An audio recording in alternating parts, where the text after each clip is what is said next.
Welcome everyone to another episode of Crituitous Roleplay. Previously, you had ventured away from the city of Bryn Shander, having saved the citizens from the Githyanki that were terrorizing the area. You left the city of Bryn Shander and went along the coast towards Luskan, knowing that it was roughly the direction that you went, and part of your planning was the possibility of maybe picking up another crew. You went through a lot of discussions as to what your plans are, and it is still up in the air as to whether or not you guys will trust the airship crew that you have right now. But as you arrived in Luskan, you noticed that there was a very long, in fact a giant long ship out in the harbour still smoking, obviously having been destroyed just recently. You get into the city, park your flying airship in one of the docks, and you get to explore. Some of the things you found in there was a fighting pit that Erin was quite interested in. You also led Loic to the host tower of the Arcane, where in trading in Wave, he managed to become a member of the Arcane Brotherhood. You also met an old friend, and friend is a term that he uses quite regularly. You met Jarlaxle one more time. Turns out he is very heavily invested in the city of Luskan, and he was very interested in finding out that you lot were in the area. After talking to Jarlaxle, he offered you a favour, a show of good faith as it were, but it was also self-serving in a way.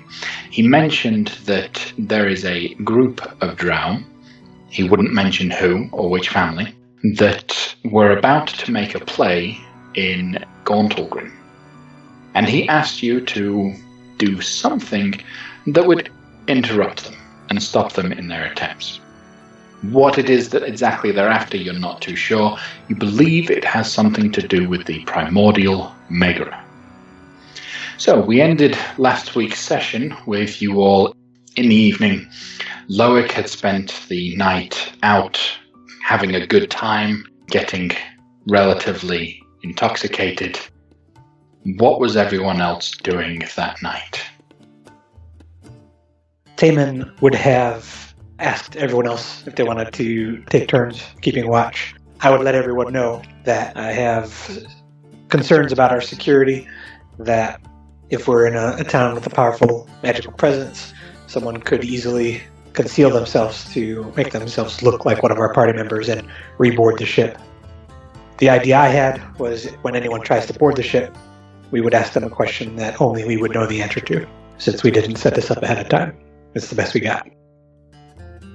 So I would ask Gamel, Gideon, and Owen if they would like to volunteer for those things. I don't have much faith in the crew. They crew well enough, but I don't think their interests align with ours. I'm glad to do a shift and wish we'd started doing them sooner. We've been lucky thus far. Yeah, Gideon would have happily done a shift with that. Yeah, same with Owen. Okay, so each of us are taking a shift and deciding, or questioning folks who tried to board the ship, if they're really who they say they are. Okay, so Erin, you spent a goodly amount of time out in the city in the evening, particularly in some of the local bars and areas around, gathering some information and just generally doing personal tasks and whatnot. Would you mind explaining to everyone what it is you have been doing? Basically, you've been frequenting a bar that he knows a number of his guild members frequent when they're doing jobs in this, or taking contracts in Luskan. He was waiting for someone to arrive so he could pass on messages back to the Emerald Enclave and to his wife. Yeah, so basically he was just hanging out in the bar. While he was doing that, he was getting an ear to the ground on local news and basically found out that the other port towns on the Sword Coast all the way down to Waterdeep have also been attacked. It's not just Luskan, but it's not sure if it's one ship or if it's a number of ships. So potentially the ship we have in the port could be very rich with potential loot. So he will be passing that information on to everybody else shortly when he gets back. The people that he did run into ended up being Crowbar, my other character, from if you took part in the precursor stuff to this, and a number of other low-level guild members, and they took the messages, and then Aaron left and headed back to the ship. Probably arrived quietly with a small flying approach onto the deck about 11 o'clock-ish, so whoever may be on watch then may have noted me. So, who was on watch when Aaron returned? And would you have questioned him about his identity? I'll say I was on watch. Yep. Then I'd say, Aaron, my friend, I have concerns about security. To verify your identity, would you please tell me your daughter's name? Taman, I will fight you. That is not the correct answer. What is your daughter's name? I don't have a daughter. Alright, that is the correct answer. Can I go to sleep? Yes, you may. What's the situation? Everything's quiet. We're just concerned about folks boarding the ship who aren't who they say they are. I feel sorry for any fool that decides to steal this boat from a big red dragon. They wouldn't know it belonged to a red dragon. But they might stow away or find some loot on board. That may be. Speaking of which, I've learned some details about more attacks along the Sword Coast. Potentially that ship in the bay may be full of them. And basically the entire bay is ready to loot the damn thing, but the smoke and the fire has been keeping it off. They kind of think it's going to happen tomorrow. If we're going to do this, we need to do it very early and we need to get in there quickly. Potentially we may have to fight off some other of the sailors or pirates around in the area. But hopefully Lyric will be back soon enough to help us with that, and maybe have a way to clean the smoke out faster so we can get in a lot earlier. But I don't know where he is. I haven't seen him. Has he come back yet? I don't believe he has. Okay. I'll let you keep watch. We fade back a couple of hours. Lael, after your shopping trips of going with Callan to pick up various things that you needed for your little tent that you've been setting up, you find yourself stepping out of the last shop that you were ready to buy all of your equipment from, and lo and behold, stood next to the entrance, leaning up against it, in a very shiny version of his normal black leather armor, and with a wide-brimmed hat, where the feather looks like it's been ironed recently. You see Jarl Axel, once again, stood there waiting for you. As you step out, he bows, tips his hat towards you, puts it back on. My lady, are you ready? I thought you said this evening. It's not even dusk yet. Colour me too eager. When will you be ready? I need to have a bath, and I need to take all this stuff and my people back to the ship. As you say that, immediately people appear out of the woodworks, and my friends will take your friends back to your ship. They'll take care of you, and you won't need a bath right now. Trust me. Okay. And he holds his hand out. She doesn't take it. She stares him up and down. He takes you off away from your group. So it's just you and Jarl Axel. And as he escorts you around the city, looking at the various different parts, you see that you are starting to move further and further over to the northern side of the city, away from everywhere that you'd been all today. So it's kind of a fairly unexplored area of the city for you. The evening starts out kind of strange. He explains in extreme detail the locations that the Drow recently attacked. Almost like he's showing off not only the attacks that had happened but also how quickly the city was rebuilt and reformed back to its dirty and normal self. But after about an hour, he brings you towards a very secluded location overlooking the river. And he turns to you and he just says, Lady Lael, it's been a while since we last saw one another. I'm interested in knowing how you are doing. What's new with you? I'm fine. Adjusting to life permanently on the surface. It was a sad turn of events, but may I assure you your grandmother is doing fine. How do you know that? I keep in touch with my friends. Okay. Do not be worried about your grandmother. She's fine. She's safe. As long as she behaves. She's good. I'm not worried about my grandmother. My grandmother's dead. Then what do you worry about? Let me know what concerns the good lady. You concern me. If I didn't know myself so well, I'd be offended. You're a man with a price. And had I not thought you more intelligent, I would say that this was a trap. You don't need to worry about anything from me. You are far more valuable to me alive. Good, I'm glad you see it that way. Now I have a business proposition for you, and that's the purpose why we are in this secluded location. Trust me, you are alone and there is no one here to see or hear or know what's going on here. So, I want to know if you're up for a little bit of business. Depends what that business is. You know I deal in information. The greatest of businesses. Of course.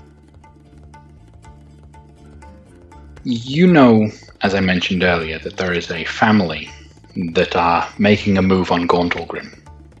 Yes, but you wouldn't tell us which family. No, I wouldn't. And I won't. That's half the fun, finding out. This family aren't from Menzo Berenzon. Chedmazard? From all reports, they are a solely and completely surface-dwelling family. There's another surface-dwelling family? Yes. And as a surface-dwelling lady, I thought you might be interested in finding some information out about them. So I come to you with a business proposition. If you share with me any information that you find out about these surface-dwelling drow and what they might be involved in, I won't reveal the location of your current family on the surface to your grandmother. Not all my family are on the surface. No, but I know where some of them are. That doesn't quite sound like a business proposition, that sounds more like blackmail. Semantics. What say you?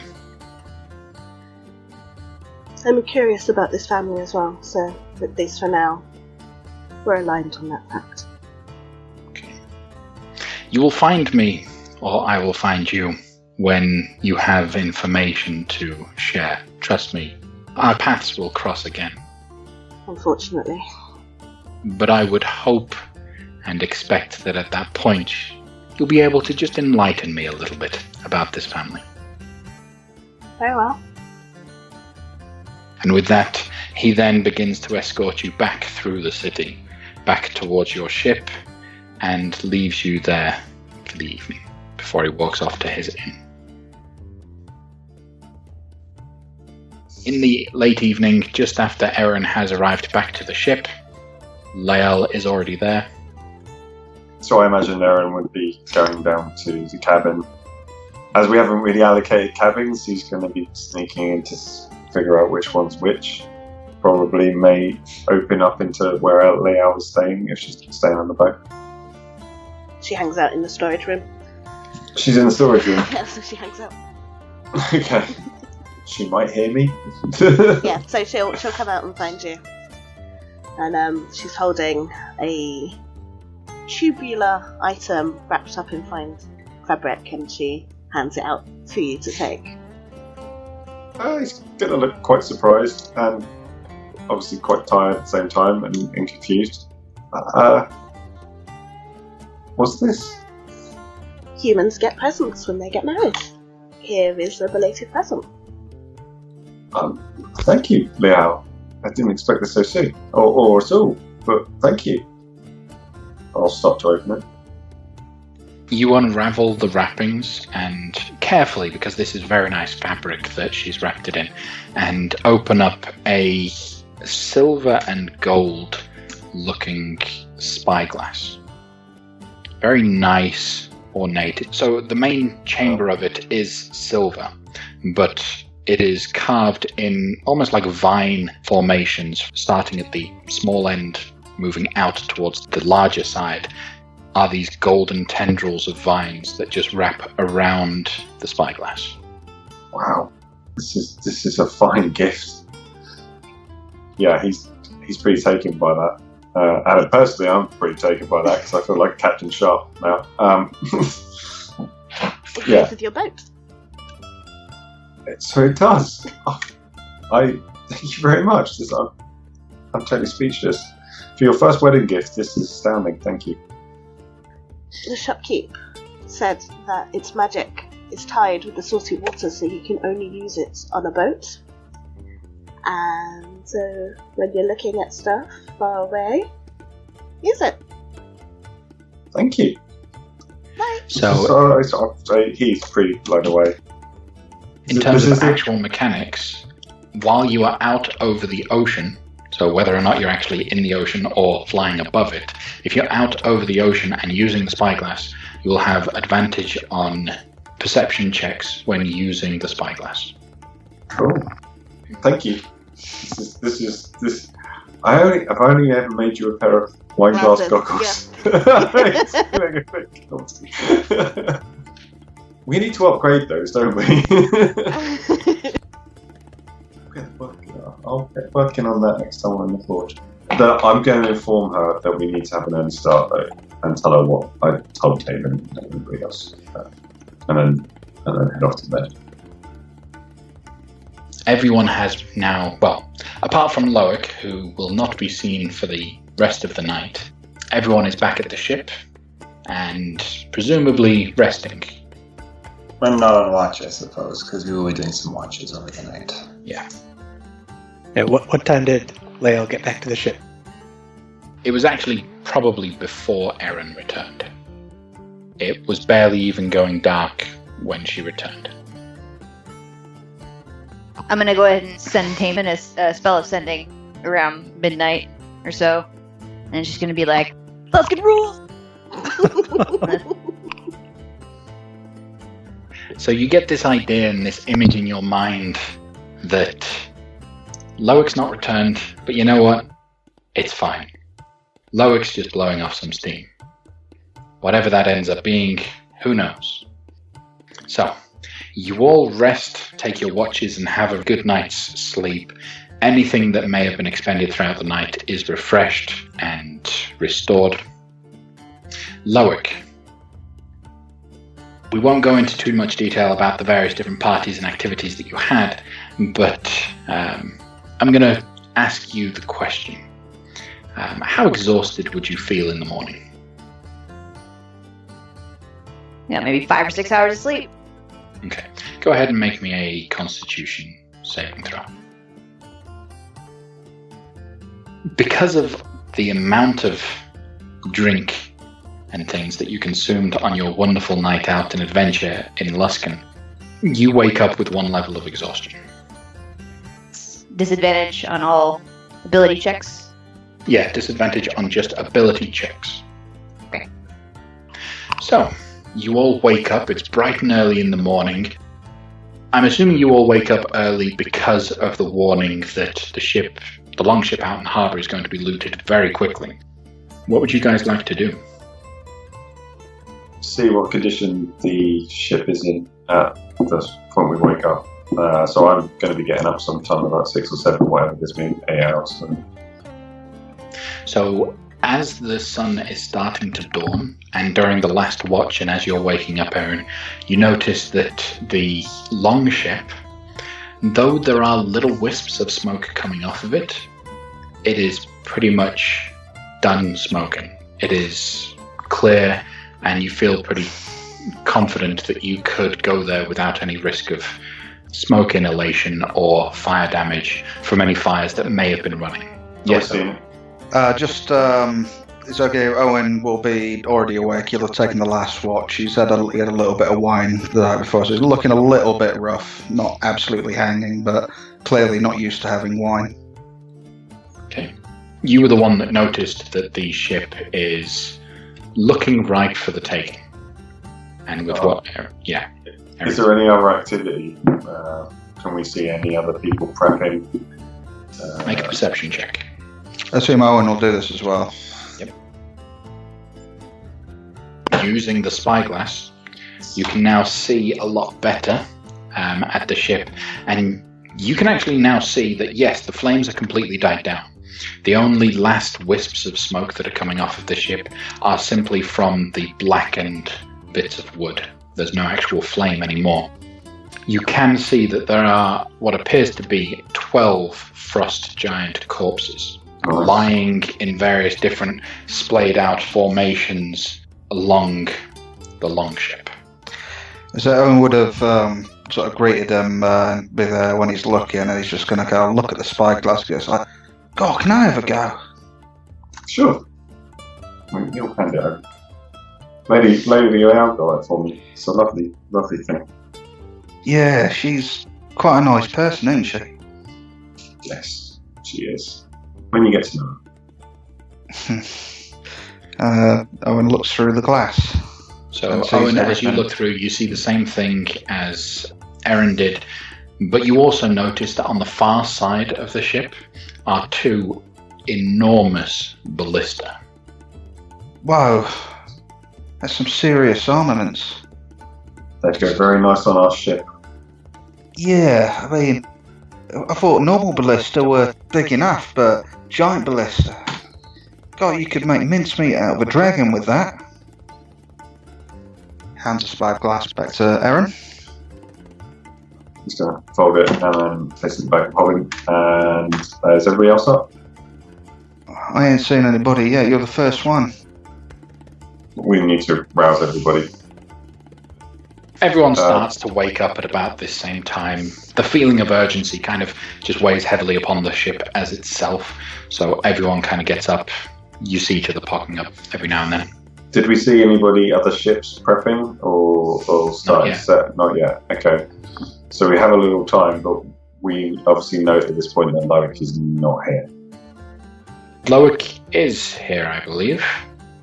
Yeah, so Loic on the ship. stayed up all night somehow, and no one knows how, especially Loic. Somehow Loic ended up back on the ship at some point during the night, slept very heavily, wakes up exhausted, little squinty-eyed, little worse for wear, but... I'm going to immediately run to the porthole and throw up. God, you look worse than I feel. I'm okay. I've had worse. This will help. Camel offers Ginger ale! This is ginger ale? That's right. Thanks. I've been working on it for 3 or 4 days, and it's now pretty potent. A little hair of the dog and some calming of your stomach will help. Thanks.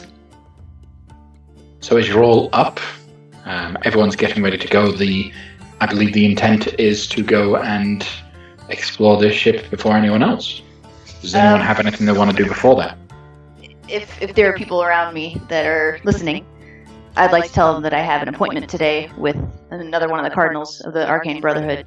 Since the ship itself is technically within their jurisdiction, perhaps they would like me to go speak to this Izras first to ensure. Aren't you a member of the Arcane Brotherhood now? Yeah. So it's within your jurisdiction, so we should just go check it out in the interest of, doing the right thing. Wink, wink. You think they're going to buy that? I don't know. I didn't go to the Arcane Brotherhood. It's all gobbledygook to me. Well, they are clever people. And we'll see right through that. And it's within the Brotherhood itself. It seems to be a little bit more of a dog-eat-dog system than lets everyone work together for the greater good. It seems to be scrambling for power within the ranks amongst themselves in order to climb to positions of power. That's how that works. I think we maybe go to the boat, we loot the shit out of it, and then anything that we don't find useful, we can give to the Brotherhood as a piecemeal. Why are you against talking to the Brotherhood first? I'm not against talking to the Brotherhood. I mean, I'm conscious that there are going to be other. This whole dock is waiting to jump on that thing, and if we don't get there first, it's going to be stripped before we get there. All right. Can't you just send a sending while we go there? It's a little bit of a waste of spell power, but maybe not if it's for the sake of not pissing those guys off. I say we go and we can make amends with them later. 'Tis better to ask for forgiveness than permission. Again, you do not know these guys. But that's fine. That's fine. I can deal. I'm sure that they will understand in their own way. They would do the same. So rather than taking your big ship without a mast out and drawing a lot of attention, you actually get a small ship off the side and row yourselves out towards the longship, doing it quietly to not draw too much attention. You are on this small little dinghy heading up towards the huge longship. As you're getting to it, you can see clearer more and more details about it. It is a very standard frost giant ship, but there are two huge ballista mounted on the end of it. On the far side, you can also start seeing that there are large crates, lots of crates all piled up amongst one another. I don't like this. He's got his bow drawn and just generally looking out for any sign of danger. Does it look safe to board the ship? It looks like the ship would sustain you. Make a perception check where you are. Okay. You don't see any dangers on there. You can just about see the slumped over bodies of a couple frost giants from your vantage point, suggesting that their corpses are still lying there. I was going to ask if anybody had a grappling hook. I can put that on my crossbow and just shoot it up there, get a line, and we can shimmy up without making too much noise. How tall is the ship? So you're in a little dinghy that's barely higher than the surface level. The edge of the ship is a good 15 foot above, so as you crest to it, you start seeing less and less of the top and more of the hull of the ship, and the hull looks almost perfectly intact. I think we used our last grappling hook. Then I'll just use one of my arrows, tie the rope to it, and just shoot it into the wood near the top. Sure, I can climb up and fix a rope up there. No problem. As you're saying this, an arrow just flies straight past your head, Owen, and embeds itself into the wood of the ship. Maybe this will help you climb, Gamel says as he hands in the rope. Every little helps, right? Probably wait till they're a little bit closer before he starts shimming up. Yeah, so row the boat to the edge of this. Okay. Do I need to do any checks to get up there? If someone else is holding the other end of the rope, and you want to shimmy across the rope up to it, then no, you don't need to make any additional checks. Okay. Leon? So, Yes? At this point, I'd like to cast Divine Senses, please. Okay. Do I sense any fiends, undead, or fae, celestials, etc.? You don't sense any. just before he goes up, I'm just going to kind of reach out with his primeval senses, just to see if there's any pirates already aboard that they're maybe gone round the other side that they haven't seen. Looking over the ship and kind of getting in, you know what would happen to a ship if there were people on it moving about. None of that. You are absolutely certain that there are no humanoids on this ship right now. Just sort of murmurs as he's looking over the ship, getting ready to move. Oh, my instincts are pretty sharp tonight. Today, rather. Ain't nobody aboard that ship. No pirates, no nothing. Well, when you get up there, secure the rope more fastly, and I'll secure it to this rope, and we can all make it up there without worrying about our escape ride drifting away. Aye, aye. Okay. So, Owen, you shimmy across the rope, get up to the top. You focus, you get the rope tied off securely.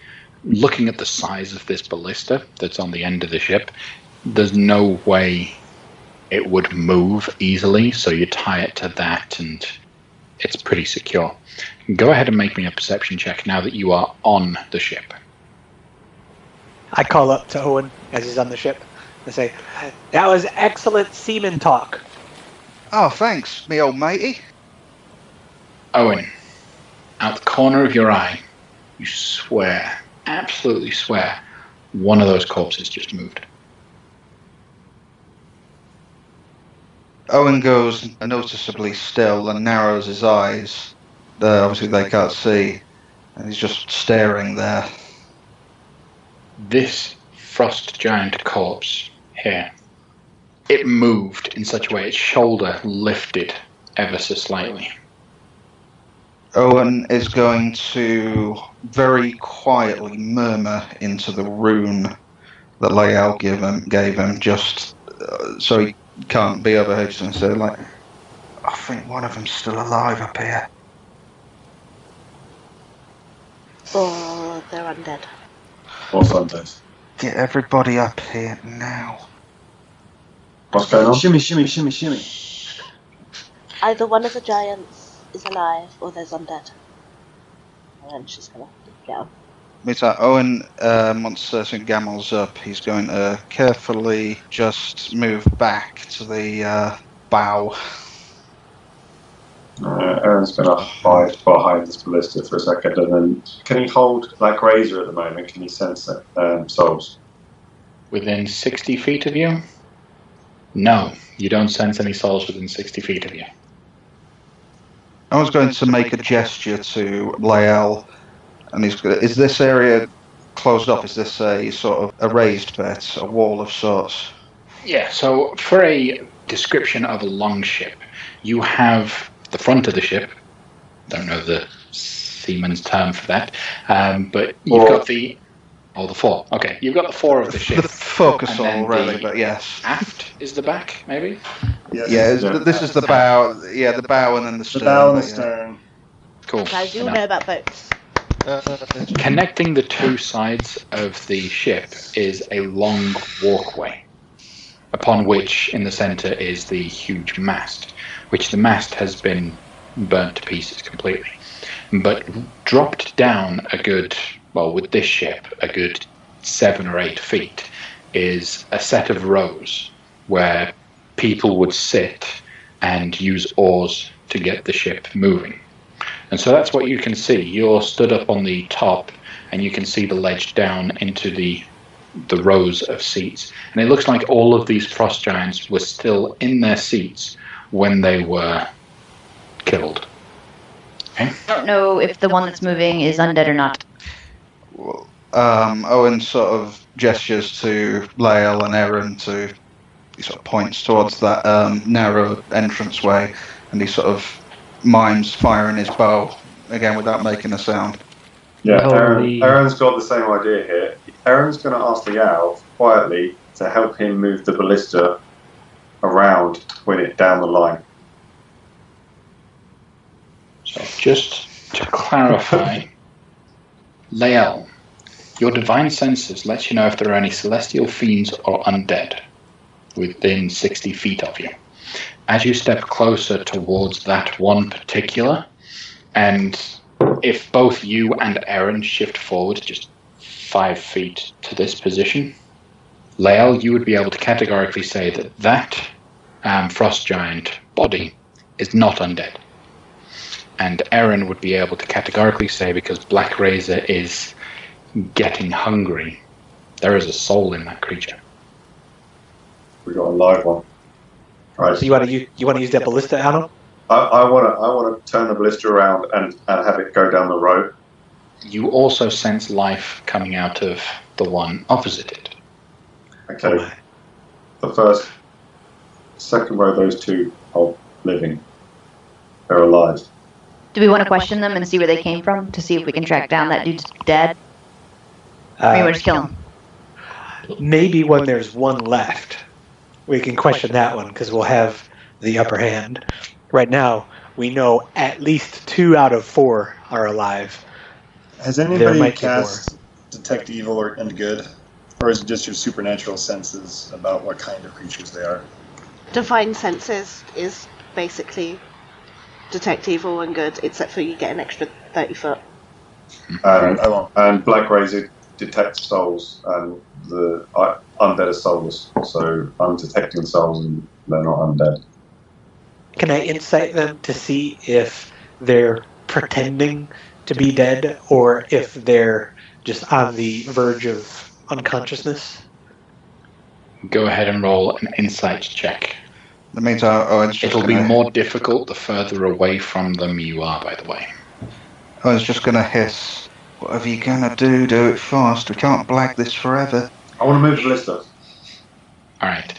Before Erin moves the ballista, Taman, you are absolutely certain that at least this frost giant here, the first one that had been seen moving, is just trying to pretend. You almost see a tense bit of concentration on his mind as he's trying to stay as perfectly still as possible.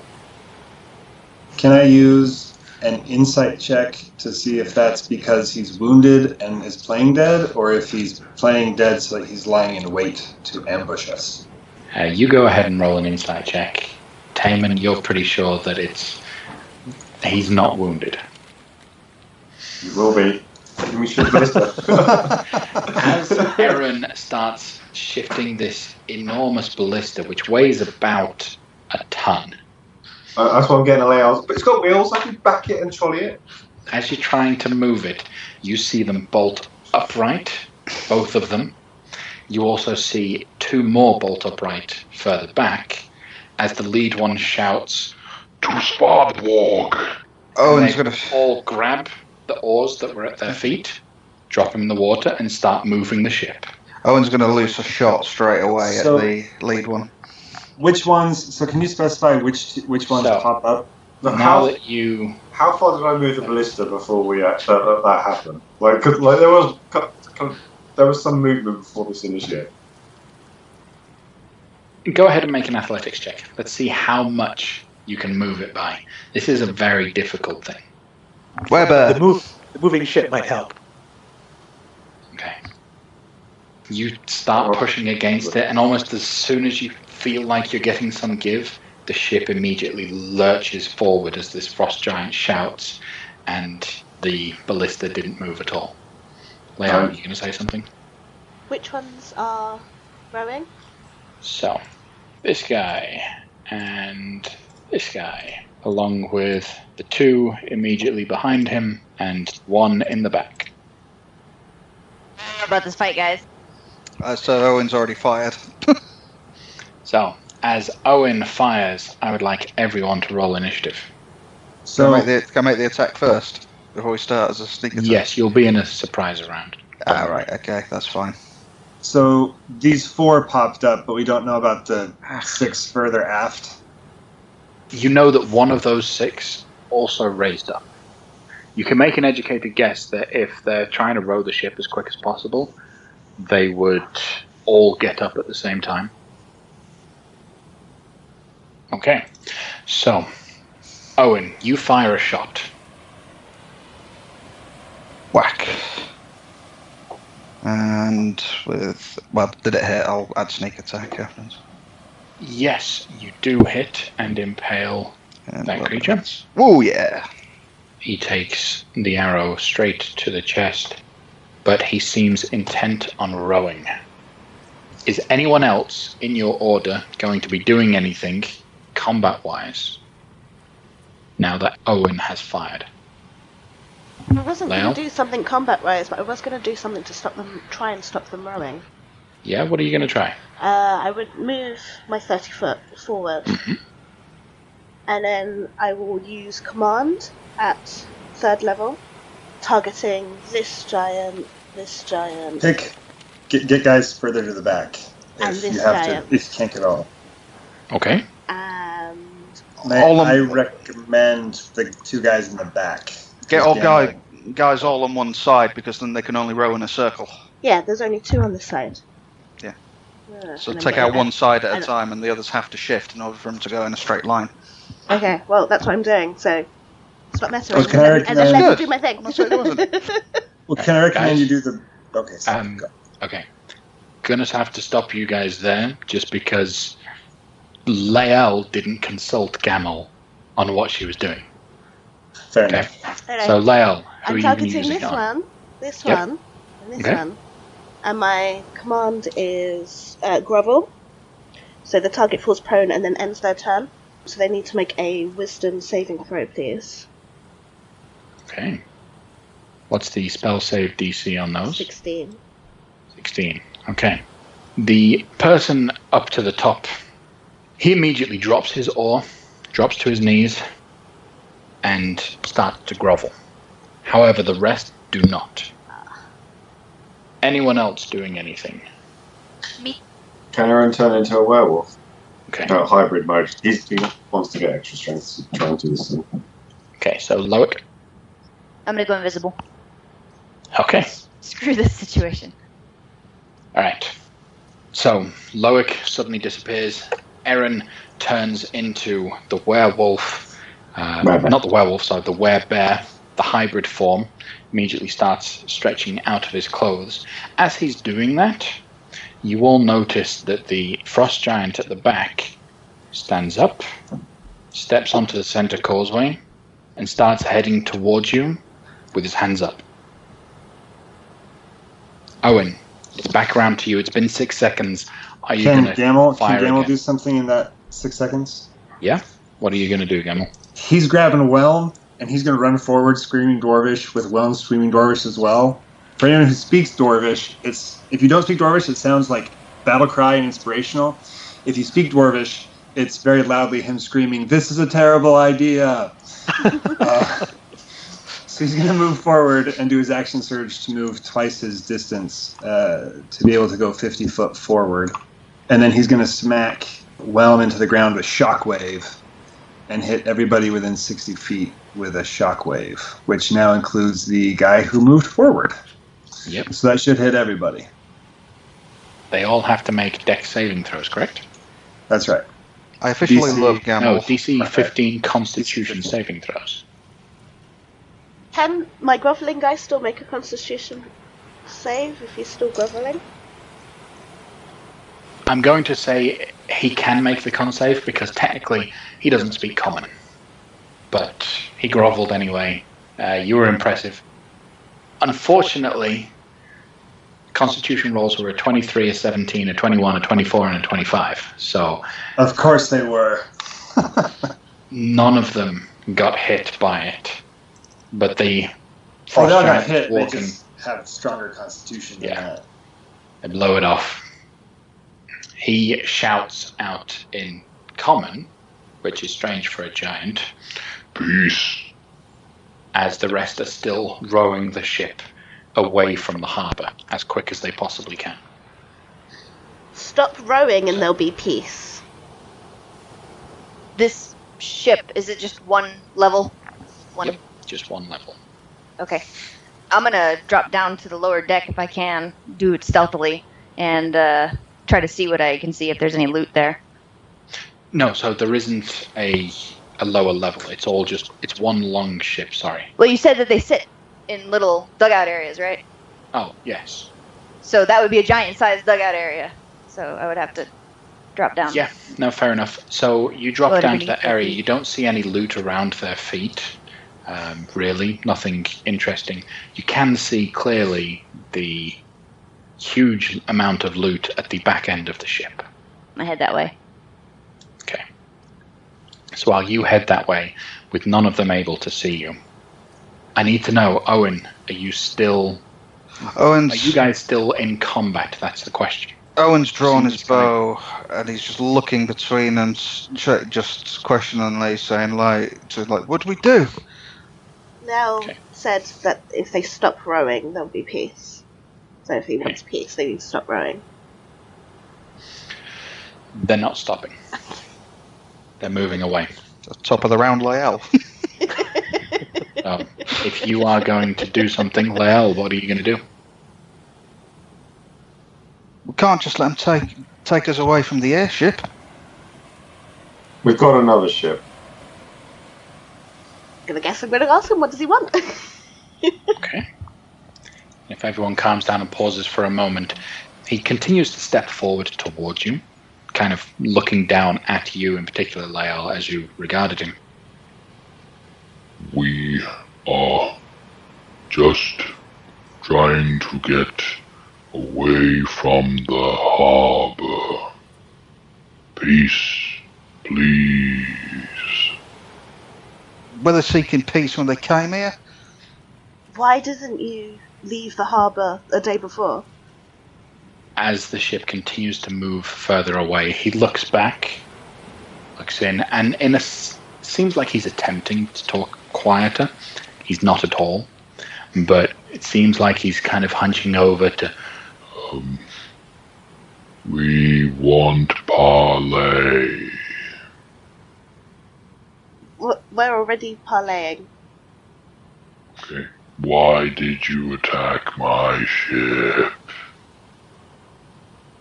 There have been reports of giants attacking harbours, and we come to this harbour, and lo and behold, there is a giant ship on fire, so we came to investigate. I think he means the host tower is shooting them out. Well, we're not the host tower. We ain't Mhm. part of that city. That was just to say the giant just shout over Lael's shoulder. We ain't part of that city. We don't know anything. We didn't have anything to do with it. You do not speak for Luskin. No. I'd rather speak for a latrine. He looks at the other giants to his side. No parley. And he shouts a command at them in Giant. Do any of you speak or understand Giant? Whelm does, and I'm holding him, and it's telepathic. Mm-hmm.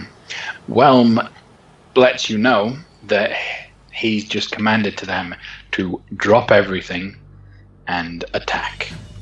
Gamel says, well, they're stopping rowing now.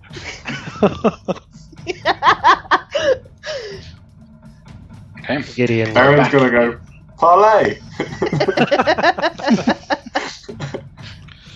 Gamel's gonna telepathically ask Whelm to just say, like, if you want to talk, stop rowing and let's talk. If you want to fight, then stop rowing and let's fight. But just pick a course. I'm hearing the words fight. Word See if he'll fight. shout that in Giant for me. He does shout it in, but the guy just looks confused. Having heard that he's almost expecting a representative of the city to have come on the ship, and you guys mean nothing to him now, he doesn't care. He's going to attack.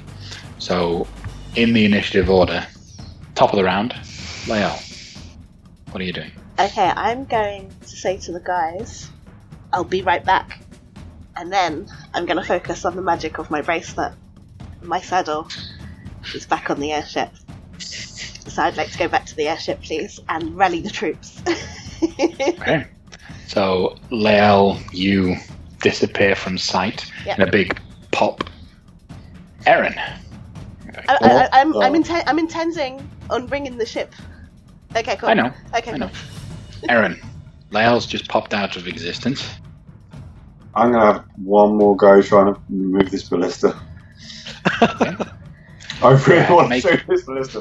Make an athletics check with advantage, now that you are much larger. Out of curiosity, can you clarify, the ones that aren't in green at the back here, are they dead? They haven't moved, so you assume so. And in fact, I will help you out by crossing them out. Okay. Let's go through a better athletics check. Bigger than a 3. Bigger than 3. No. Oh my Unfortunately, God. you just can't move it. It's too heavy. The ship is still swaying ever so slightly. Are you going to move at all, Aaron? No, I'm going to stay where I am. Okay, Taman. Taman will Radiant Soul. Okay. He will use his movement to move 30 feet. And then he will clasp his prayer beads and cast as a bonus action Bless on himself, Gideon, and Gamel. And end his turn there. Right. Owen, still at the top of the ship. Now they look ready for a fight. What are you doing? Owen's just gonna kind of go, shit, and fire an arrow at the one that spoke, so the one that's already standing. That'll hit. Ooh, excellent. Arrow manages to catch him in the neck as it cuts past him. And it's because he's got advantage. And he will be doing the same thing again for his second attack. With those two shots, quick, one after the other, both arrows meeting their mark perfectly, you carve a nice chunk of his flesh out. He jolts back a little bit at the shock of such a small creature doing so much damage to him. But he locks eyes with you. Anything else from you, Owen? I was just kind of tremble a little bit at the sight of that giant stare, but nothing further, Your Honor. Okay, Gideon. Gideon's going to move up and take up a defensive position at the top of the stairs. Or bottom, rather. So cast Sanctuary on Gamel. Okay. And that's probably going to be it for now. He's going to gesture to the dwarf. Get behind us! Then Gamel. Seeing the look that big guy threw at Owen, he's going to try to wipe it off of his face with whelms. He's going to throw a hammer to the face. Unfortunately, the hammer to the face just misses completely. All right, extra attack. He pops back to your hand. Come on, Whelm, you got it this time. Don't punk out on me. That was just a ranging shot. I think I can. As he launches through the air, connecting perfectly with the giant's head.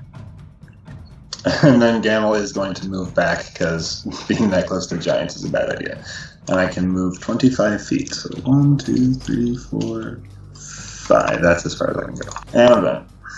So the first frost giant stands up and begins to move to you all. He gets to there in one move, and then he will actually continue moving for his action. I'd like to take a opportunity attack against him, or reaction Absolutely. attack. Go ahead. With the 11, unfortunately, you're not able to quite get the right angle as he's walking up. You can roll a d4 because you are blessed. Make a difference? You don't know. Unfortunately, you just didn't quite get the right angle. You kind of hear a conk as you bounce your weapon against his armor. Mm-hmm. That's bad. Okay. Second frost giant stands up and then moves towards you all, as does the third, fourth, and fifth. Loic, by now you will have been able to get to the back of the ship during all of the talking and the conversation. You are right next to all of the crates and items, and you can see that this is a veritable treasure hoard of items they had collected. Wonderful. Is there any spot in between the crates, kind of towards the center of them? Is there any spot of floor that I can see? Any kind of like plankage? Yeah. Any space They're between? spread out in various different locations. You could easily stand between all of these crates. Okay. And then, how deep is the water here? Did it look whenever we were rolling up? We're talking hundreds of feet? Yeah. It's a cliff? It's pretty much so, yeah. First, I am going to cast Fly on myself, Okay. but I am not going to move yet or fly, and I'm going to be hiding within the crates there in the middle. Okay. I'm just gonna- So you drop the invisibility spell. Yep. Cast the fly, stay there in amongst all of the items. Okay. So, Aaron. Lael, by now you are on the ship. You've talked to Brassic. He knows the situation. They're getting the ship ready. But it's going to be a couple turns before they can get out to the ship, okay? Really? They've got an air elemental. We should be super fast. Lazy. Aaron. Razor, it's feeding time. Those meals look pretty big to me. The voice comes in your mind, and as he speaks to you, you do feel the rush of energy, the surge of power. He has cast haste on you. Make it count, the voice says. Which one of those is looking the roughest? The one that had regarded everyone at the back. The one that had spoke. Which other ones have taken damage? This guy right up at the front. So Aaron's going to move one. I'm going to wail on the guy in front of me. Okay. Is he above? Is he on our level, or is he still in the pit? He's still in the swinging pit. at? Yeah, so he's like kind of head height, roughly. Yeah, so I'm just going to jab at his eyes. You do notice that he hasn't drawn his weapon.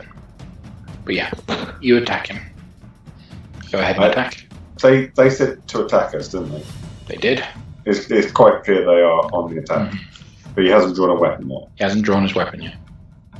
Yeah, we're in it, so yeah, he's going to hit him, Razor. That'll definitely hit as you carve your way through his armor. Okay, I'm going to cast as a bonus action Hunter's Mark. Okay. I guess that's what we do. Mm-hmm. Now that you've cut into him, you focus in on that same mark again. Go ahead and attack. Another solid swing. Then I'll throw in a first superiority dice. Now I'll do the attack for pace. Yep, go ahead. Again, with all of these attacks that you're making, each one getting a little bit easier as you find your mark again and again, you cut straight into him.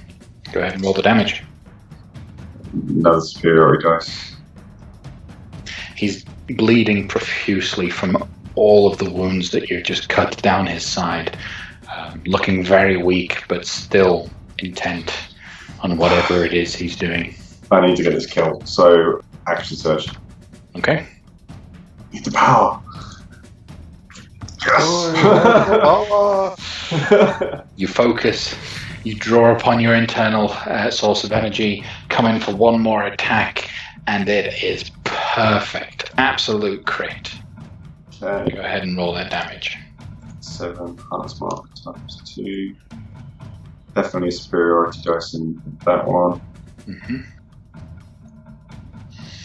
You've cut an enormous wound into his side. In fact, he drops down to one knee, almost to eye level with you now. As he looks in your eyes, you can see the pain, but he's still alive.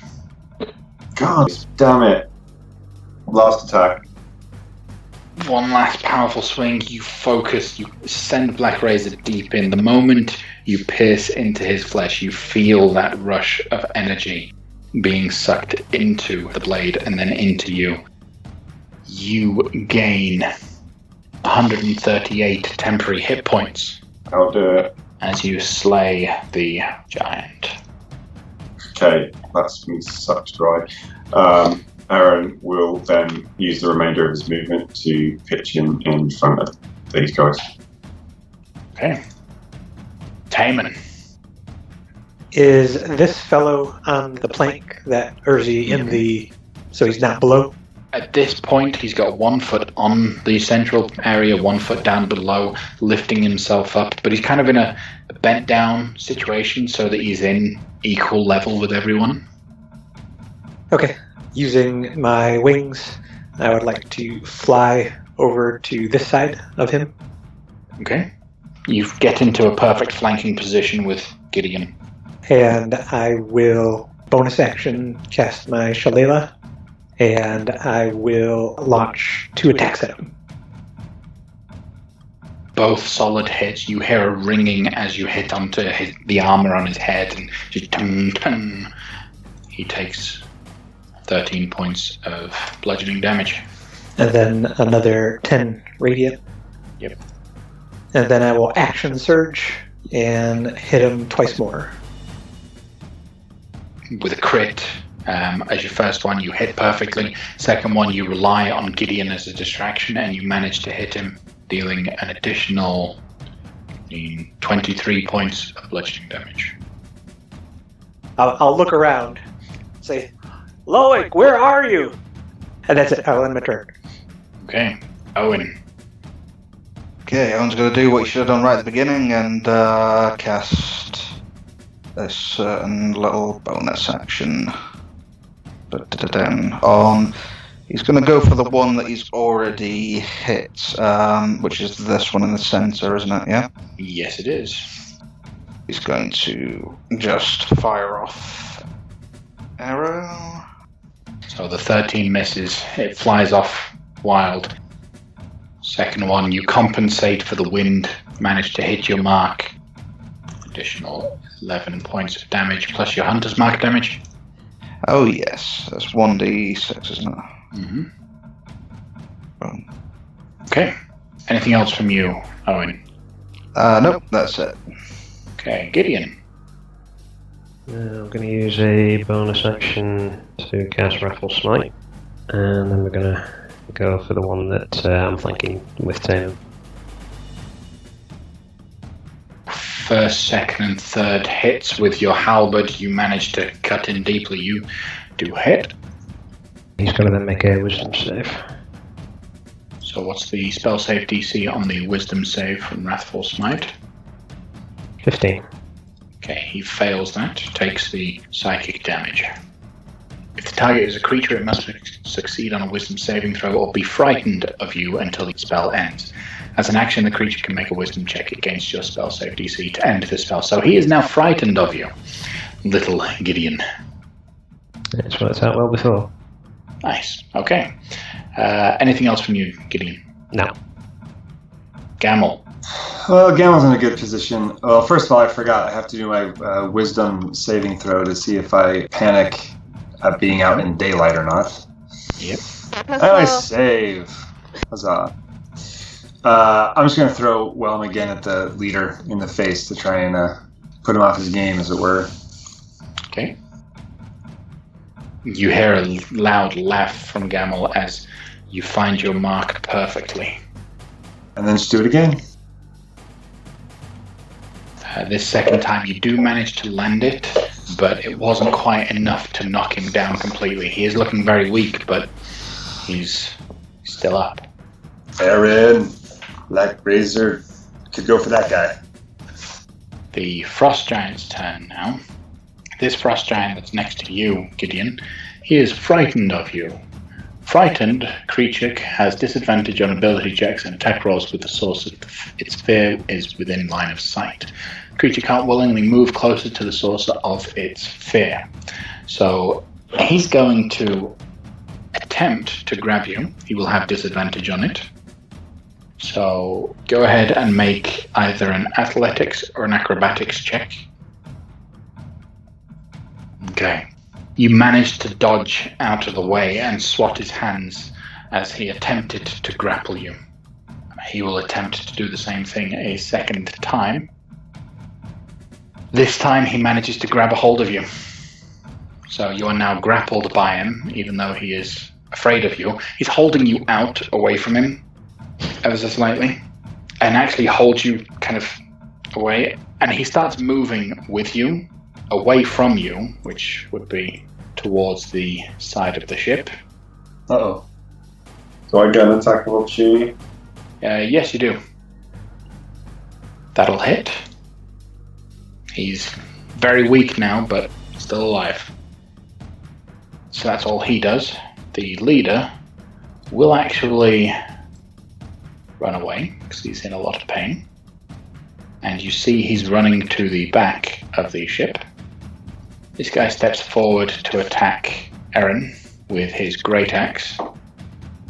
That's a 28 to hit as he swings his great axe. Is that going to hit you, Aaron? Yeah, why not? Okay, cool. You take 26 points of slashing damage. Is that magical? It is magical. Okay. And 15 points of cold damage. 15 points of cold damage as well. He then comes around with a second attack. with a 26 to hit. Just. Okay, so you take 27 points of slashing damage Yeah. and 14 points of cold damage. Why did they attack Aaron, the one person most susceptible to damage? This That frost sure giant cut him over to his by core. the frost giant over by Taman is going to attempt to bat at this flying clerical fighter and grab a hold of you. So I will need an athletics or acrobatics check from Taman. They're both equally likely to fail. Let's see what we got here. He grabs a hold of you with his first attack. You are grappled. He pulls back and he throws. Overboard. Isn't he flying? You are flying, but you are thrown out to sea 20 foot. You are able to catch yourself still flying in the air, but you have been thrown away from the ship. Stupid giants. Loic, what are you doing? You notice that this larger, more in control giant, the one that was speaking earlier, has started heading towards you. I'm about to test your DM skills. You ready? Wonderful. Bring it. So, first question is, frost giants are how tall? 38 feet? These ones are about 30 something feet. Okay. They vary from 30 to 40, I believe. Flying speed is 60. That won't be a problem. Is Gideon the only one in the group that wears heavy armor? I'm wearing Minus chainmail. Okay. And Aaron, you're wearing heavy armor as well? No, you're in medium. Okay, so it's Gamel and Gideon. And then last question is, how far from the coast did we get? Are we still within easy eye shot of everybody that's watching us? Yes. Well, Well, alright, well, it's not so much easy. You've gone about a quarter mile away from the actual harbour. so I'm gonna shoot up into the air, and I will get to about that 38-foot point out of range of a giant's reach, and then I'm gonna look straight down at their leader and tell him, you should have parlayed with us. And then I unleash a fireball, level 4, with force damage at the bottom of the crates into the hull. Okay. Cool, so go ahead and cast the Fireball level 4 spell. See how much damage you do to the hull of this ship. You hear wood immediately just start to splinter and shatter and break as a huge hole is created in the bottom of the ship. And then I will use the rest of my movement and get about here. And that'll be it for me. Okay. Lael, you are on the way. The ship is moving towards, but you're not quite there yet. You got 2 more turns. Aaron, you feel the entire ship just suddenly jolt. Well, I'm gonna feel the jolt. I'm gonna hit the other giant, and I'm gonna push off, and I'm gonna go for the heavily damaged-looking one that's holding Gideon. Yep. Okay, so I'll move away, and I'm probably. I don't know if I can squeeze into that gap without taking an opportunity attack. You can get there without taking an opportunity attack. I don't mind either way, but then I'm going to hit down on that guy and try and maybe just go for the arm. I'm going to go for I imagine he's holding them out like this, so I'm going to go for a cut that cuts down the arm and then cut across the back to try and maybe sever the arm off. That will hit. Let's see how much damage you deal. I didn't move Hunter's Mark. Every time. Across the side. Okay. With a heavy overhand chop, you split his hand clean off his arm. And in a cry of pain and blood spewing all over Gideon, who immediately drops into the water. Oh, is he holding him out? Well, he's holding him up over the side of the ship, so Gideon will get to make a dex saving throw. He grasps at his arm, screams in pain, and falls down dead on the floor. You gain 138 temporary hit points. Gideon, Please make a dex saving throw. That will be 11, because I get a +4 for what that's worth. You drop. You hit into the side of the ship, tumble a little bit behind, but you are just able to grab hold of the edge. Go ahead and roll a d4. Just let's see if it makes much difference. So you manage to just hold on to the edge of the side of the ship as you're falling. So you're fine. Aaron's gonna make. Can he jump and try and jump onto the side? I imagine Gideon's sort of got one hand on this shield, sort of dangling from it, one of the ones on the edge of the ship. Yeah, I want to use my haste action. I've got one more attack left, but can I use my haste action to drag him up and then move and then attack the last guy? Or do I have to attack the last guy and then do it? Your haste action must be a attack roll, correct? Attack or dash, I believe. Yeah, you could be right there, actually. Haste. That action can only be used to take the attack, one weapon attack only, dash, disengage, hide, or use an object action. Now, because it specifies one weapon attack only and not the attack action, you can't rightly try to grab hold of Gideon, the hasted action. You'd have to use a normal attack action to do that. But I've made an attack action, which is my actual attack action. I get 2 attacks. So I've used one. No, so I've used one, and then I've still got the second one to take. But the hasted action, can I not use manipulate object or something like I'm manipulating Gideon back onto the ship? Would that not count? You want to grapple him? That's an attack.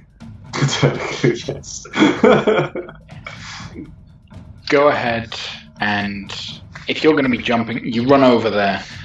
Make me an athletics check to grab hold of him. So you grab hold of him, and you are able to lift him up a little bit. No problem. Okay. I just want to stabilize him, and then he's not unconscious. He's just. No. I'm trying to yank him onto the ship, so he at least got less movement. And I'm a bit concerned because he's fallen overboard, kind of thing. I didn't know he'd grab hold, and with the rest of that, then move to attack this new guy. But obviously, with that jump, I'm moving out to that other guy. Want to make an opportunity attack? Yes, he would like to make one. So, how is a 17 to hit? That's going to miss you. Yeah. The way you jumped, you just managed to get out of his way. Cool. All right. So then, I'm gonna on the side of the edge of the ship, kind of, and then I'm gonna slash at this guy as a big bear. So it's like a tightrope now. Go ahead and attack him. Okay, that will hit. 15 will hit. That's it. I've got some intelligence mark again. You cut into him a little bit, but he's already looking quite weakened. This guy wasn't at full health to begin with, but he's fine. As a bonus action, can I move my hunter's mark? To him? To that guy, because I don't think he's going to last very long. Okay, fair enough. Taman, out to sea. I want to imagine that when I was thrown, I did a couple of flips and stabilized, and then I just rushed right back in and came over here in a flanking position. Yep. And do my routine with 2 attacks and then my half attack. All 3 attacks landing their mark perfectly, and that is actually enough to kill this frost giant. As you pound, he drops to the ground. I believe that is the end of my turn. Then Owen.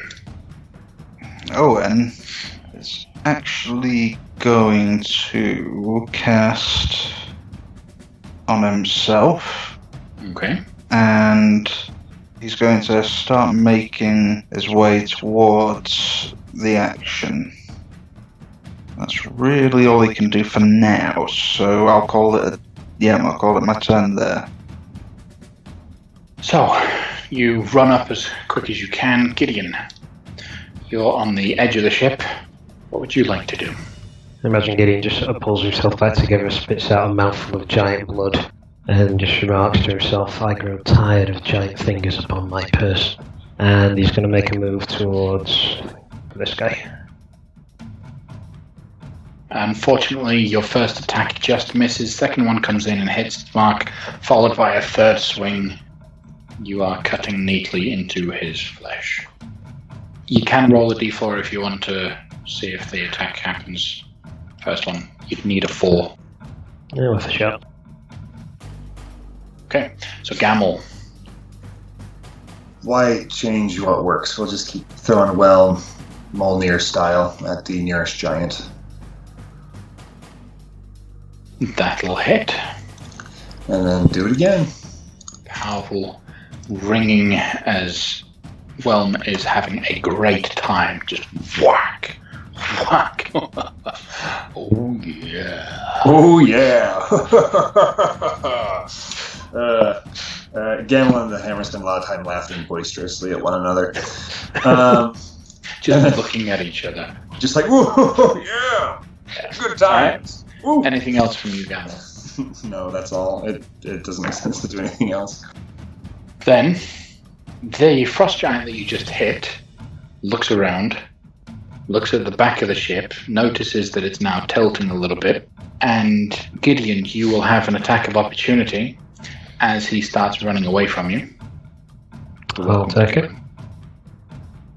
Okay, that will definitely hit for 18 points of damage as you see him running to the side of the ship, and he full-on swan dives off the edge straight into the water with a huge splash. You see his huge form just disappear underneath the depths.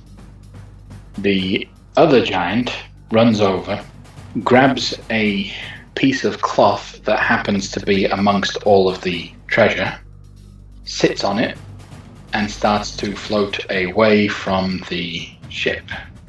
It's a magic carpet.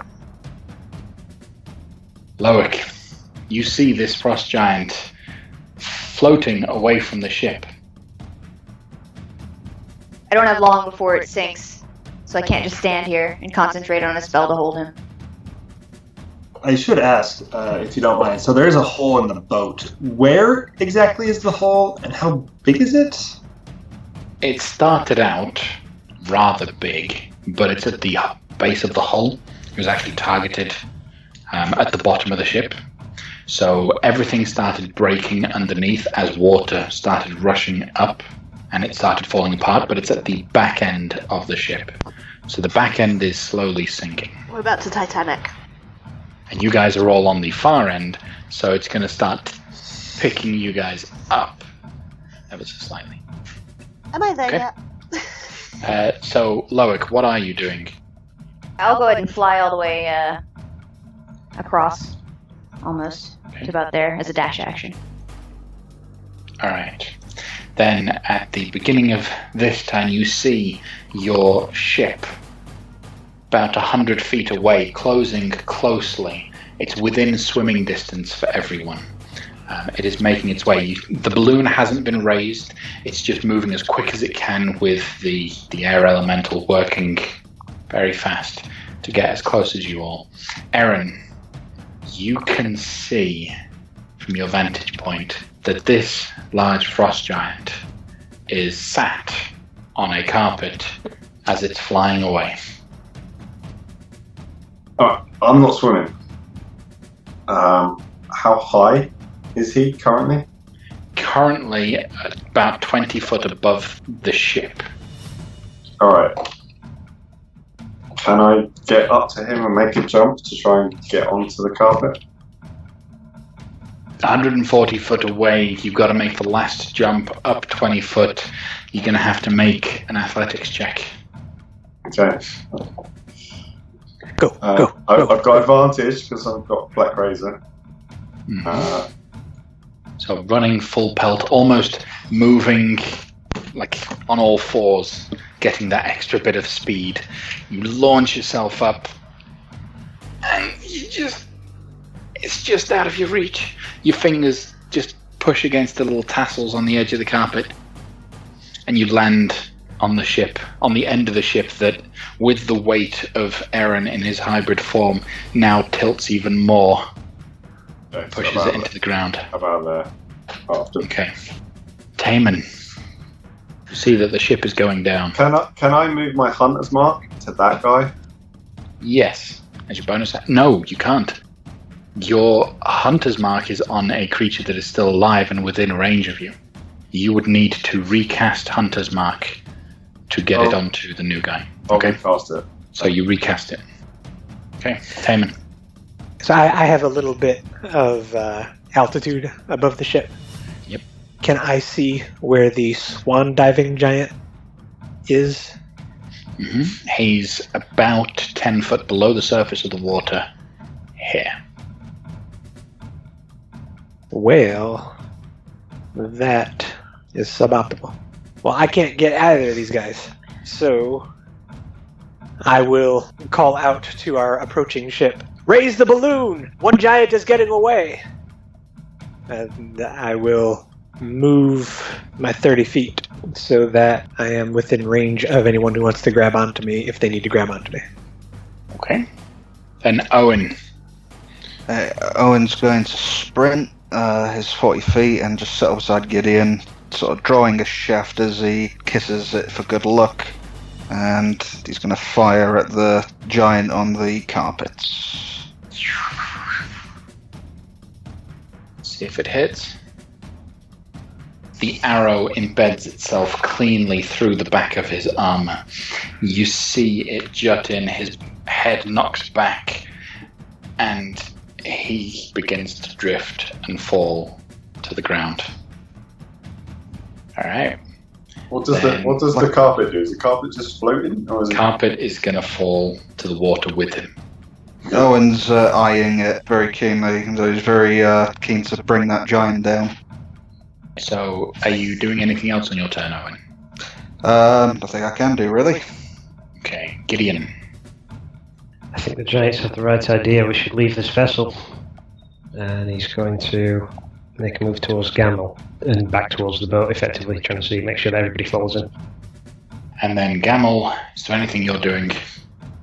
So what's up with this guy? He jumped into the water, right? He jumped into the water. You could still probably see him, and your attacks, especially with your musket, could definitely still get him.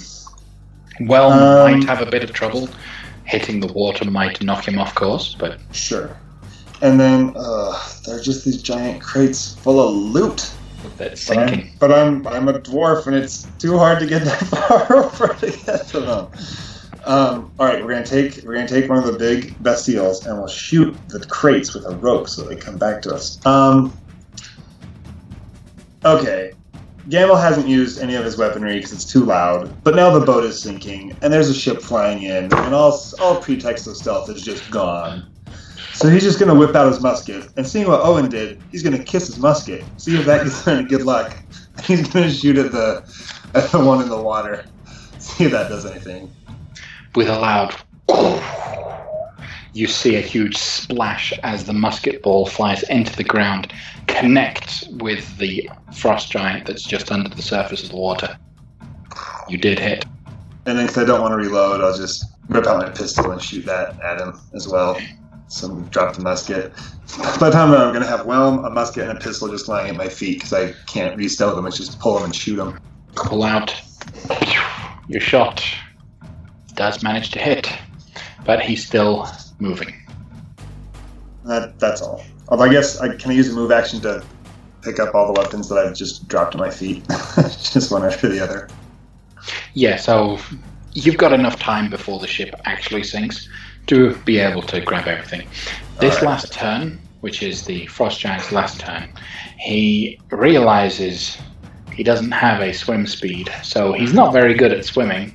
He's got to try and keep himself moving through. And he struggles a little bit, but you see him swimming away. He breaks the surface of the water and starts swimming away from the ship, ever so slowly. He's gradually getting away. Lael, you come in after Loic. I want to ask a question. The ballista on the airship, what's its range? The one you've got on your Yeah. airship? 120 feet, How I think. far away are we? You're about 90 foot away from him. And how far is he, the giant that's doggy paddling away? You're 90 foot away from him. Okay, so we could shoot him with the ballista. He's broken the... On your turn, yes. Excellent. Okay. Loic, you see that the ship is nearby, so getting everyone to safety isn't so much of a concern right now. I'll proceed with step 2 then, and that is to go down onto the boat and let fly dissipate, then cast Alter Self for aquatic adaptation, giving me movement through the water equal to my walking speed and water breathing. Okay, cool. You become more proficient and able to move through the water. As you finish your turn, Lael, you signal one of the cultists, who immediately takes the target. They seem all excited to be taking on the giants, and he fires. Ah! Lael's definitely enjoying being in charge of this. She's got a sword out and everything. You shout fire. He immediately snaps the bow. This bolt shoots into the water, and you hear a loud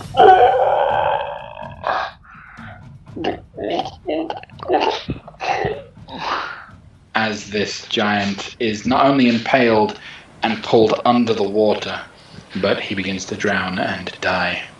The last of the giant dies. You're all out of initiative, though the ship is sinking. You all rush out and quickly get onto your ship with Lael on top of it. Aaron's jumping for the carpet. Yeah, I was going to say, look, just before I was actually going to sprint up to Aaron and it's just going to say, like, okay, Aaron's already overboard. He's gone. As soon as that guy drops, he's gone. Is no one okay, going then it doesn't. for the crate? Yeah, save the crates. Yeah, Save the crates. in aquatic adaptation, I'm just going to follow them down as I poke around there.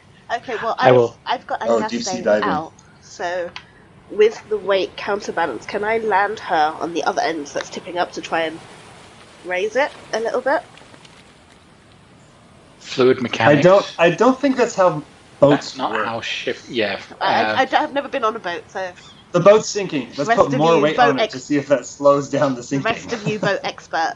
Sorry, not in my forte. So because it's not your forte, do you at least try it? Bear in mind, how long is the casting time for... She's already out. So she's already out? Yeah, she's already out. So, are you going to have her do it? Might as well.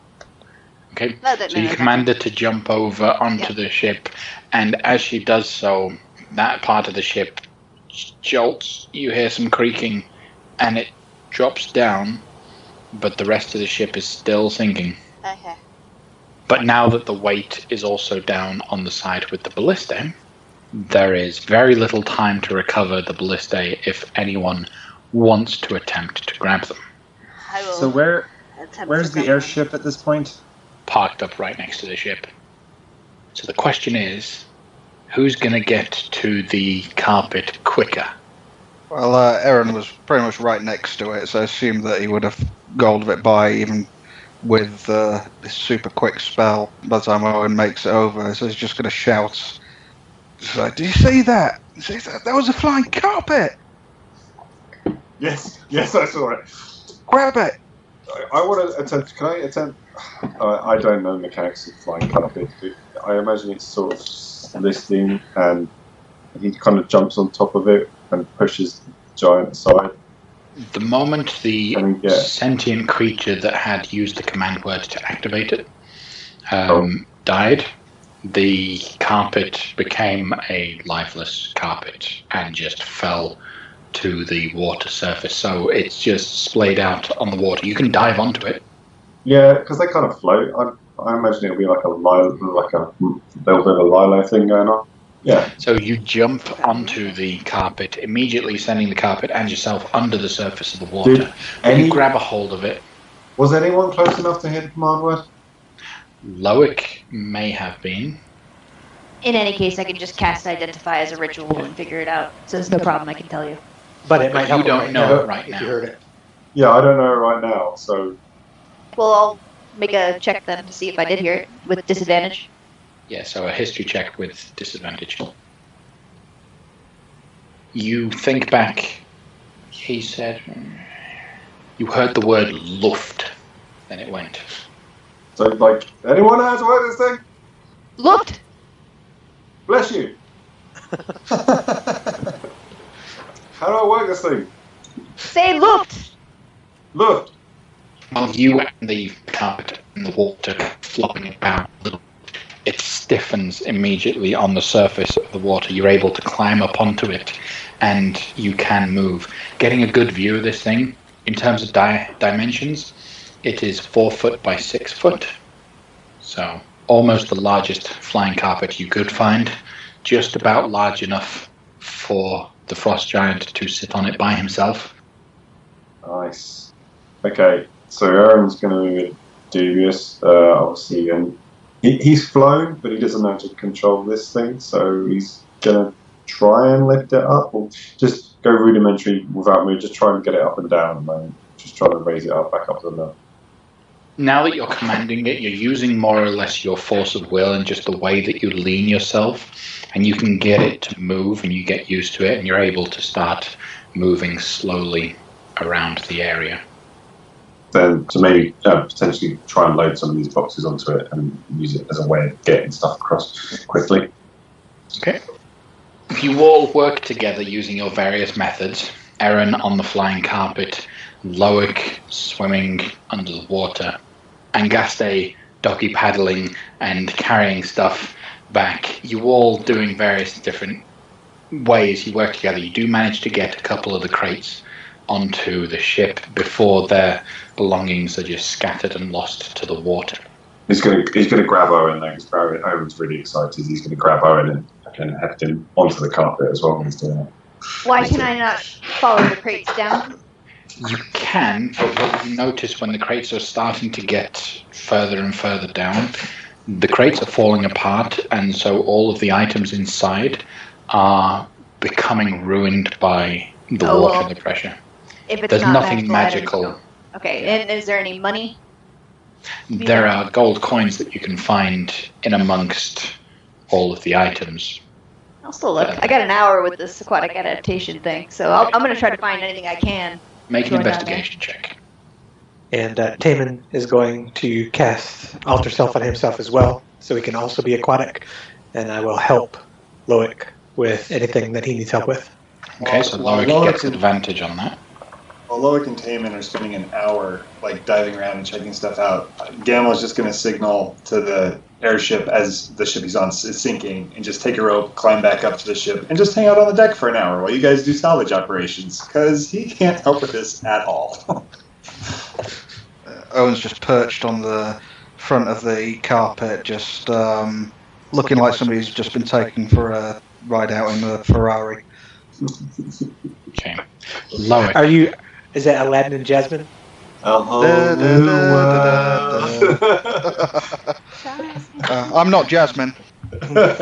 Yes, you are. Are we going to roll for it? Okay, go on then. While you guys sort that out, Loic, you manage to find amongst the bits and pieces that are falling out of, like, into the darkness of the sea, you are able to grab 50 gold pieces very quickly, and something catches your eye, which under the water, it looks like a staff, a rod, but the tip of it is bubbling somewhat, almost as if it's steaming. Before I touch it, I'm going to do an Arcana check on it. Okay, make an Arcana check. Yep, because you're underwater. 20. Unable to touch. Okay, so it looks like that, Oh, that's beautiful. but it's sizzling away because the flame that it is just giving off and the heat that the end is giving off is just constantly being squelched by the water. You do sense magical essence coming off of it, obviously, and it's all of a fire nature. Okay, I'm going to touch it with my mage hand and see if it destroys my mage hand. It does not destroy your mage hand. Okay, so I'll go ahead and wrap a tentacle around it.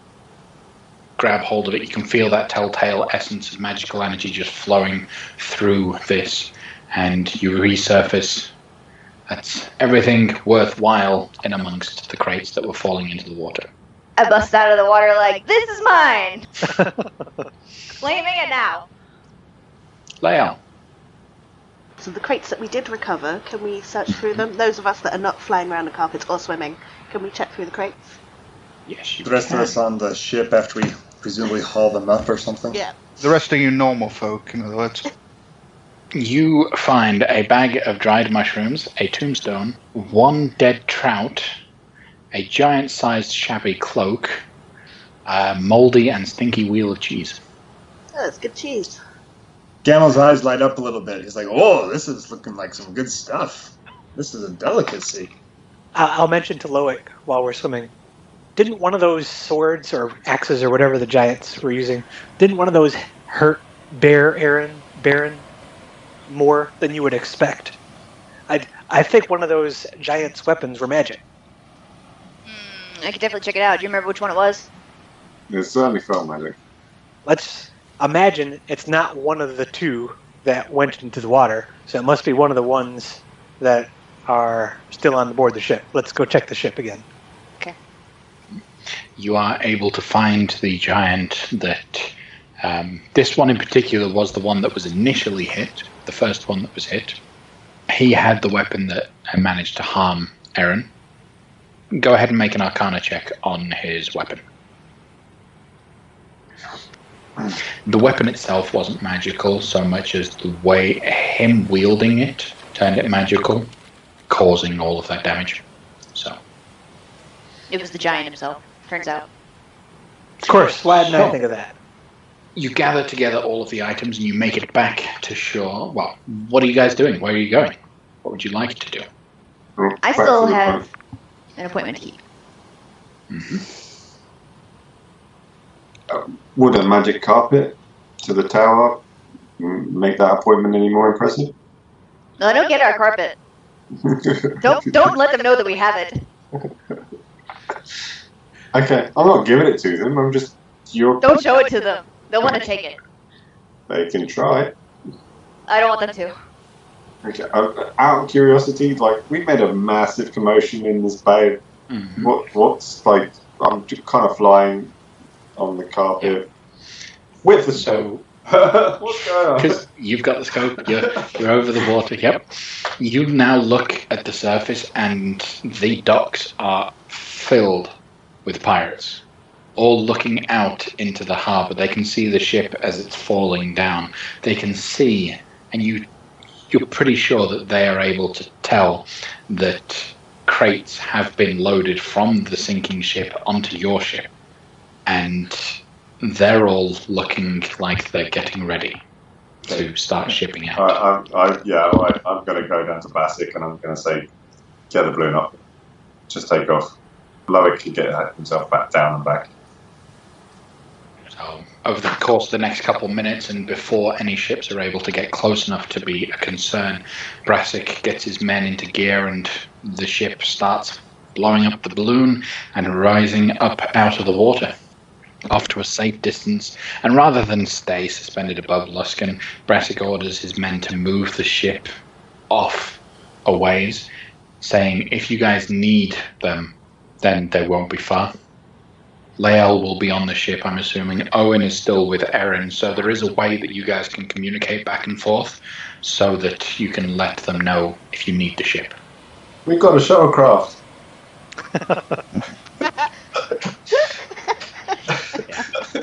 So, Loic, you flying off to your rendezvous with Isrus? I am. Okay. Does anybody want to go with me? Not necessary. I think it'll be all right, but just for people's own curiosity. Gamel's been on the ship for a while, and he hasn't seen the town, so if it's not a problem, he knows he would be slowing you down, and it's not magical at all, so if it's inconvenient to have him, he's not offended, but if you're offering, he'll come along. You may have to stay in the lobby, but even if you do, you'll get to see the inside of the outside of the host tower. You haven't been there yet. Nope, yeah, let's go. Okay. Why not? So the two of you fly off towards the host tower of the Arcane. You get there, and obviously there are some eyes looking at you, but the moment you step into the host tower of the Arcane, all of the eyes that were watching you immediately stop and just ignore you. They figure, you know what, not going to touch it. Not going to go there. So, Gamel, you get to see the inside of this tower for the first time, and Gamel has never flown before, by the way. He's never had that cast on him, so his hair is like blown back in a huge mane. He's just like, oh my gosh, this is like equal parts terrifying and awesome. Woo! Embrace it! If Owen and Aaron were Aladdin and Jasmine, does that make you Superman and Lois Lane? Yeah. Inside the tower, Gamel, you see almost a unnecessary display of magic. Like, there is furniture moving itself for no reason. And you look at it as more of a practical situation rather than anything else. This is obviously to show off what you could do with magic rather than any sort of necessity. But Loic goes in, you can see that there is a tall, slender, kind of tan-skinned man, hair slicked back, that Loic immediately greets. It is Yopesh. And stood next to him is a small, stout gnome. And he points to her, points to you, and says, "This is Isrus. Isrus? Casca." Lady Isrus, it is a pleasure to finally meet you. I hope I didn't take you away from anything too important. It's alright. Yopesh just mentioned that you wanted proof that you were a member, so we didn't accidentally kill you. Right. You see my concern, yes. I appreciate the hospitality you showed me and the graciousness in humoring my ideas. No problem. Is there anything I can do for you? Well, actually, I wanted a little bit more details on the system of exchange that you guys have. Yopesh has explained that the more you bring to the Brotherhood, the more that you get in return, and that counts for any items you have as well. Mm-hmm. So, does that mean that virtually anything works as currency here? She looks past your shoulder at the dwarf that's just staring around, and then she points upstairs and just walks away. Yopesh then, he stays in place, just kind of watching Gamel, not in a way to seem threatening at all, but just indicating to Gamel that he's not to follow. But you follow Isrus upstairs. I'm a guild member. I understand when certain privacy is required. I'll gladly stay here if you must have a discussion. Is there a gift shop, or perhaps a place where I can purchase some wares, or see if there's any magical items for sale, or is it not that kind of place? He looks at you and just smiles, but doesn't say a word. Loic, upstairs in the library, she then turns back to you. Yes, so you can take anything from the library, from the tower, if you provide something of equal or greater value in return. Does this include typical currency, gold? Yes, though the value of gold itself is a lot lower here. We value items of power more than the power that money could bring. Of course, I understand the priority. I just wanted to know what the minimum was. Of course, I'm very interested in what you have to offer. I wanted to see how much I could give. What is it you wish to take from the library? Just for the time being. First of all, I need to know. Is that hand in the case what I think it is? Is that eyeball a set?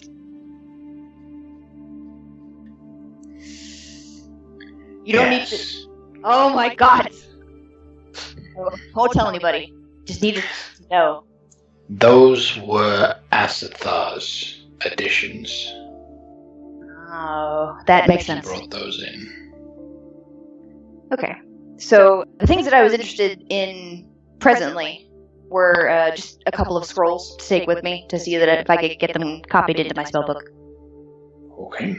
You are welcome to copy the spells from this library into your spellbook here without any cost. Okay. Should you require access to the more exotic contents, that would cost. Okay. So I'll go downstairs afterwards. Not yet, but I'll go downstairs afterwards to Gamble and see if we're staying or if we're leaving now.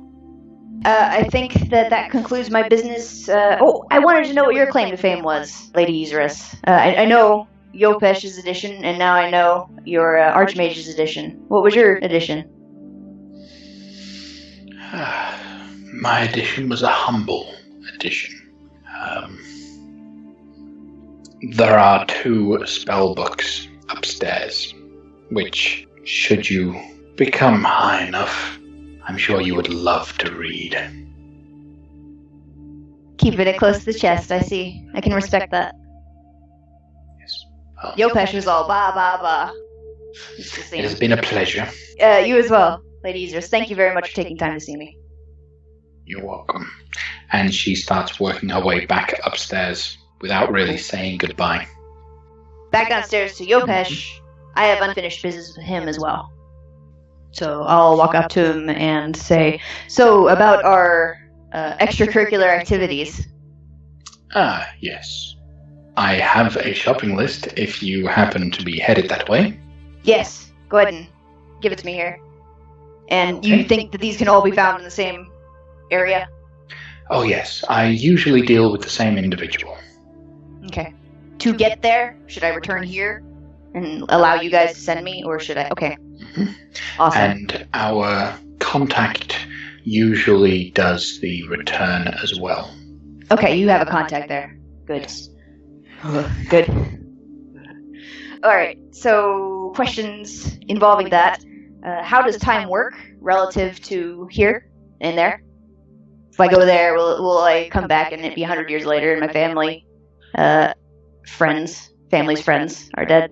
No, it is relative, though I would be careful in that the sun doesn't really set in the 9 hells, so you might forget time passing. Okay. But it is relative, it is the same. Okay, so maybe find a timepiece while I'm there. Or bring one with me. Yes. What kind of currency do they use there? I imagine they do not use gold? No, they do not. They trade in the most valuable of currencies. Souls. Yes. I told you I don't. Not mine. It's too much.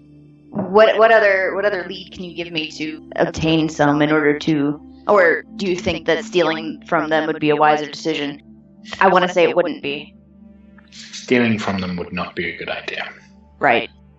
Almost as valuable as your soul, because a soul is a contract, is deals, words of promise.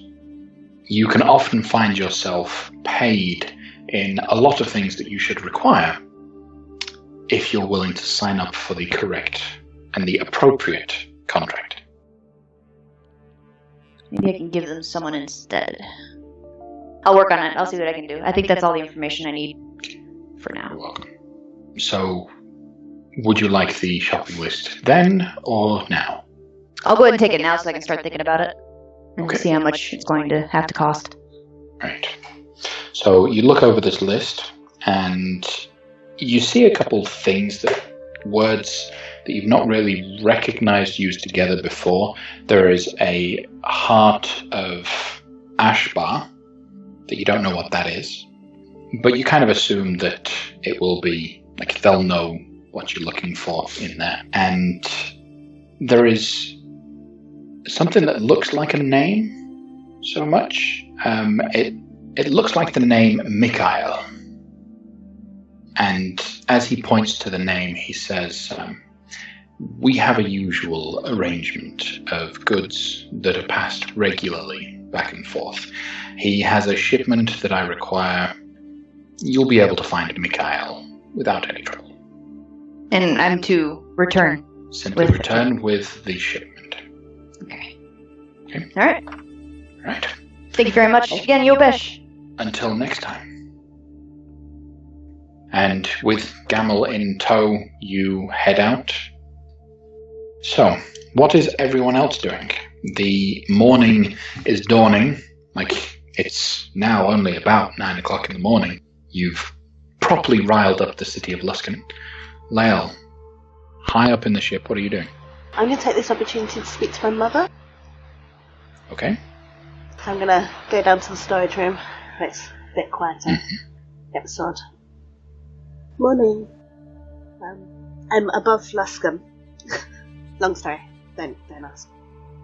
So, Drow did attack, but they've rebuilt, although you wouldn't really notice that they've rebuilt.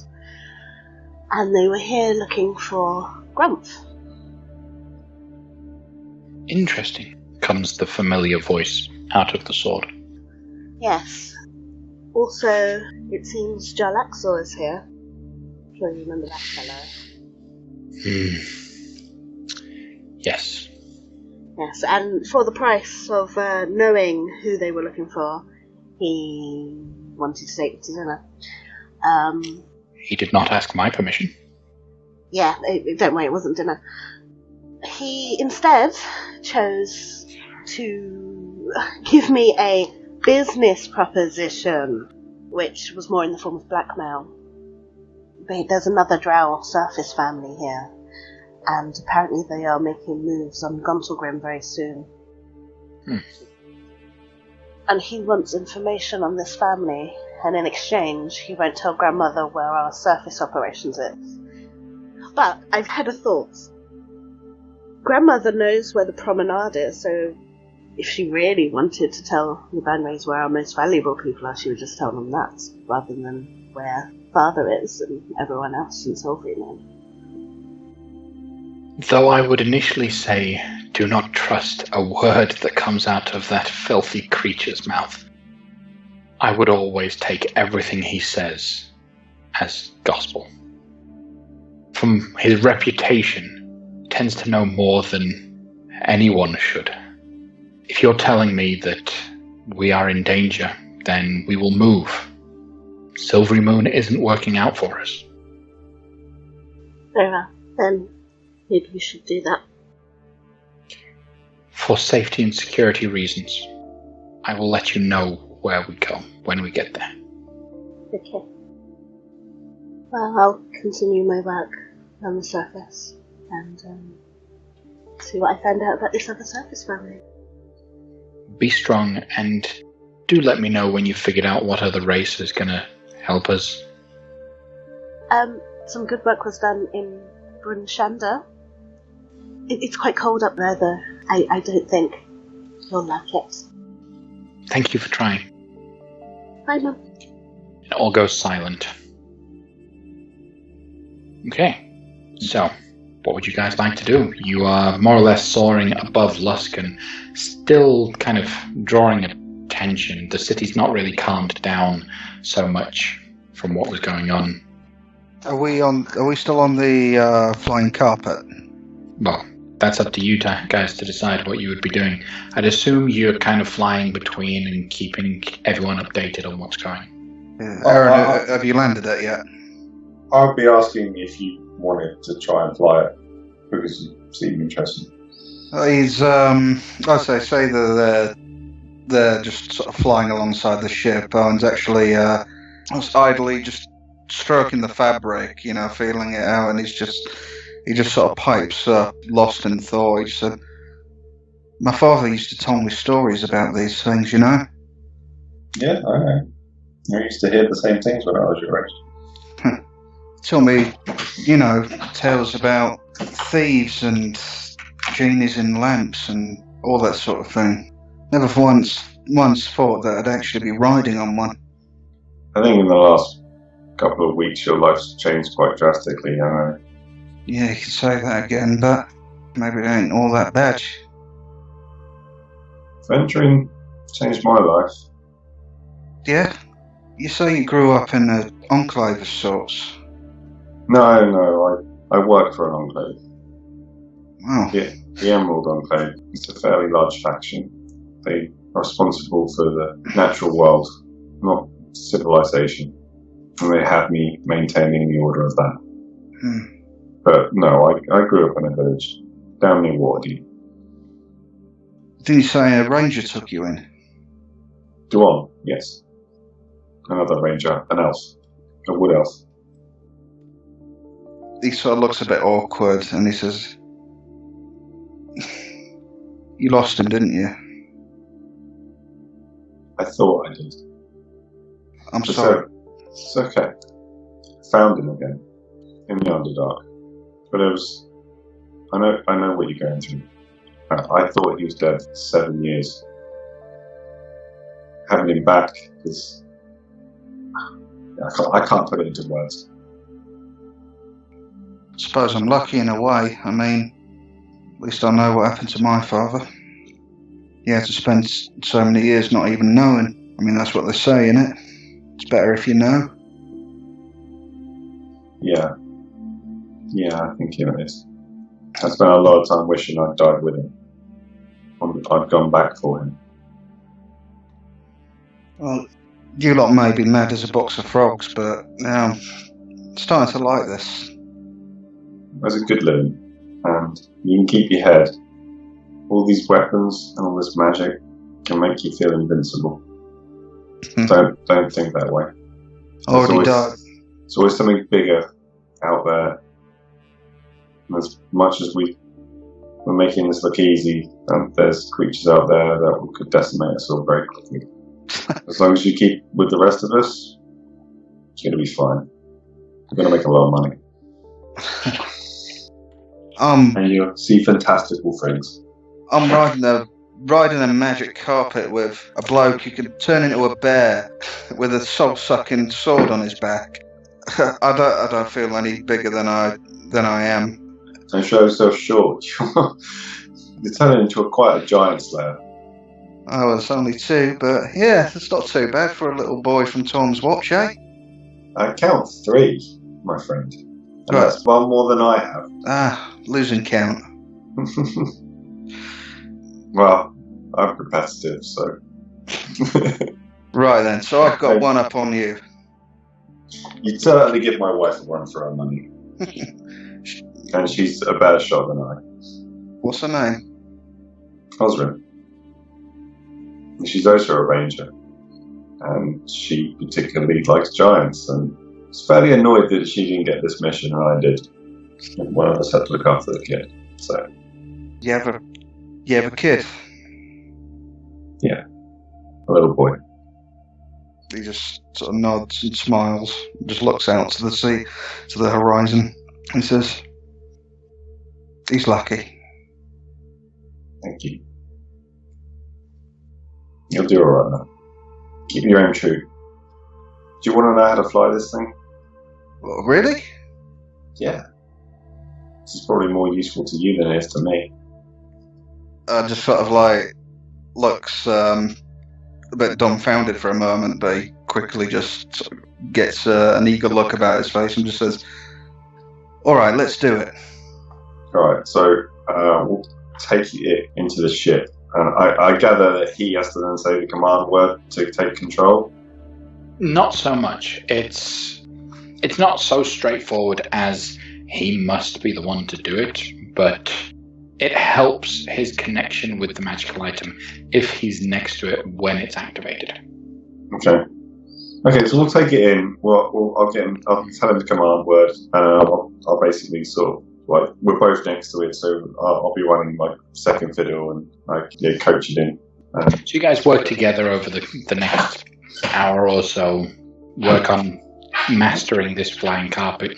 After a little bit, you start getting comfortable, being a little daring, maybe standing up while you're flying with it, feeling like you could probably try a couple unique methods of combat on the back of this flying carpet. Okay, so with those things, is there any other business that you guys have or want to do in Luskan before you start shipping out? Because Brassic does mention to you it would be a good idea if we leave soon. Please. I was going to say, Sue's load's done and back. We got our next destination, which is... Wargle's Mound. You know that you have a burial mound that you want to check out here. Loic also has desire to stop off in Long Saddle. And you also mentioned that you were interested in checking out Shining White off to the east before making your way back up to the Eye of the Allfather, where Harshnag is waiting for you.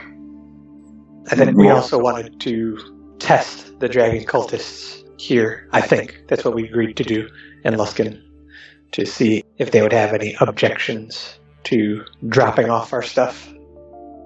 Loic, how much time do you need in Luskan before you head out? If we gotta go, then we gotta go. I've got a teleportation circle back here for if one day I have a down day. So I'll just move along. I wanted to make sure, though, that out of the list of things that I sent you that I spent money on during the one crazy night, that I did walk away with opiates for the giant hookah. You did. You got everything that you mentioned. Yep. It's very important. Then we're good to go. It seems like we gotta go. We do have to hit Gontalgrim in 2 weeks, though. Or preferably in about a week to let the dwarves prep. Right. You heard from Joel Axel that the town will be hit in about 2 weeks, so any point before then might be a good idea to warn Bruna. We can warn them and then come back for the expected confrontation.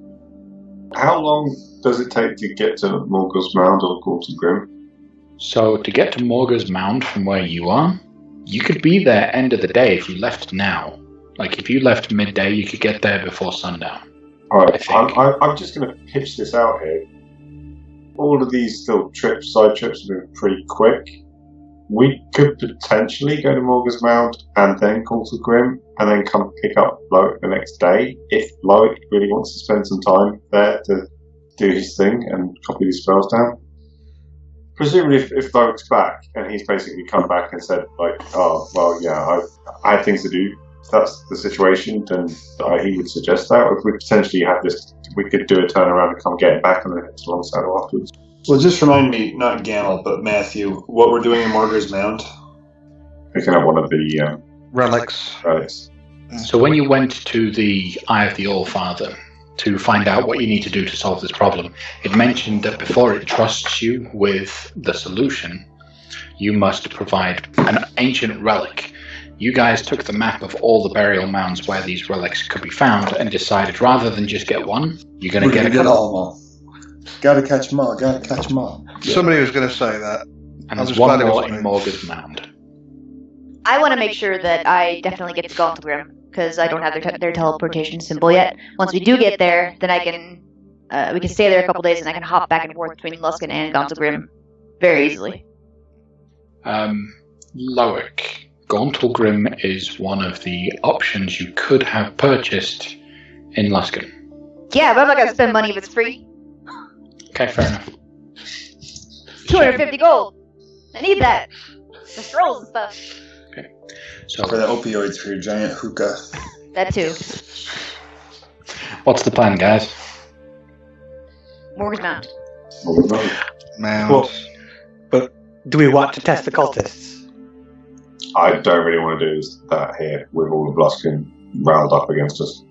Same. Let's test them in the middle of nowhere where if we have a fight, no one will interfere.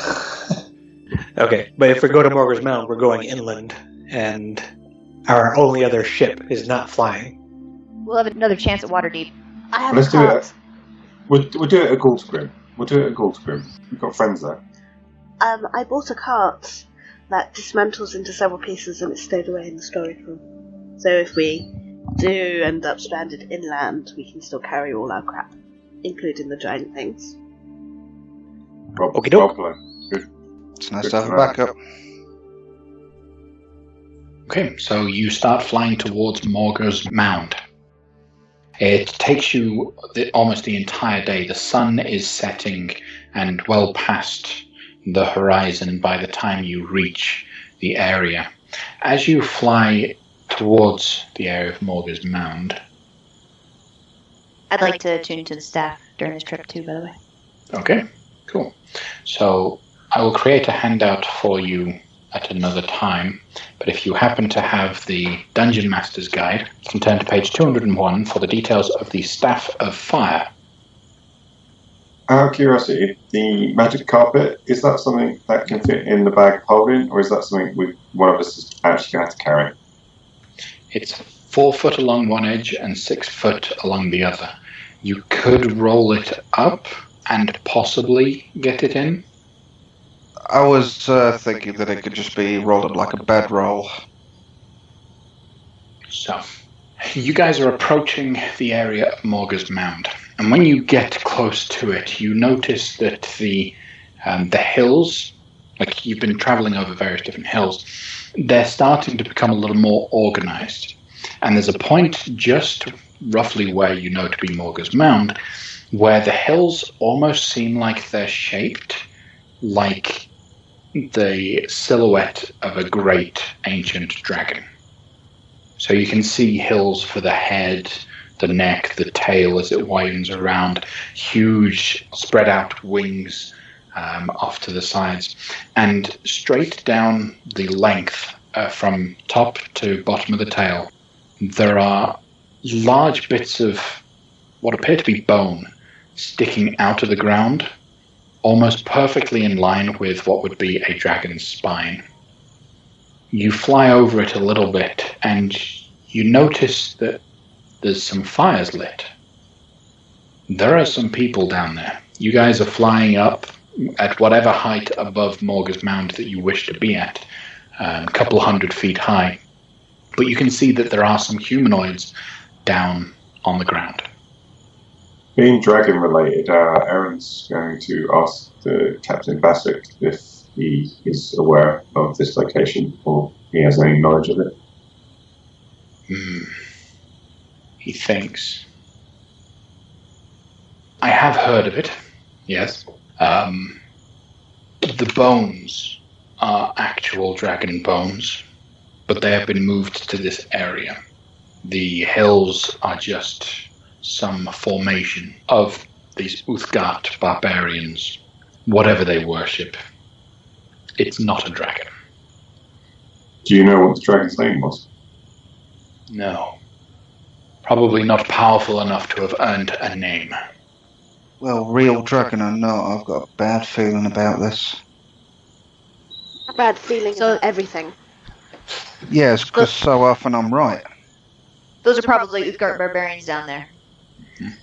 And the more you look, the more lights you see spark up. You get the idea that there is a lot of barbarians down there. It's a whole tribe, guys. At least one. This is probably one of their permanent nomadic spots that they frequent.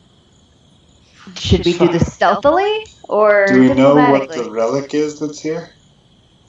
You don't know what Or the just relics a relic. are. You just know that there should be a relic somewhere upon which Buried. the Uthgard have built their burial altar. So it's talk, fight, or sneak. How many people can we actually get on the carpet? Can we get all of us on the carpet? It's a 4 foot by 6, so 2 of you could sit with one of you with your legs around the other, but that's about it. Okay. 3 people can fly. Just saying. 4 people can fly. Well, Taman can't fly anymore today. We can just, lower the ship down, like before, a safe distance away and approach on foot.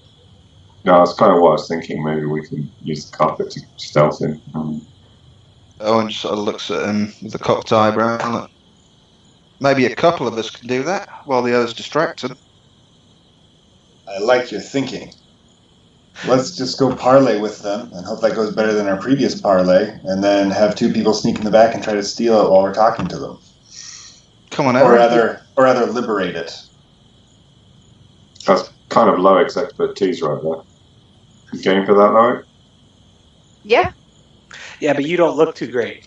Nothing personal. Well, thankfully, many of my spells do not count on me needing to be in any way, shape, or form other than alert. Well, if it does come down to a fight, I'd rather have you by my side, Aaron. If it does look too dangerous, I will say I'm going to abort the mission before anything happens so that we can reconvene if there's a problem. A la Karazakar.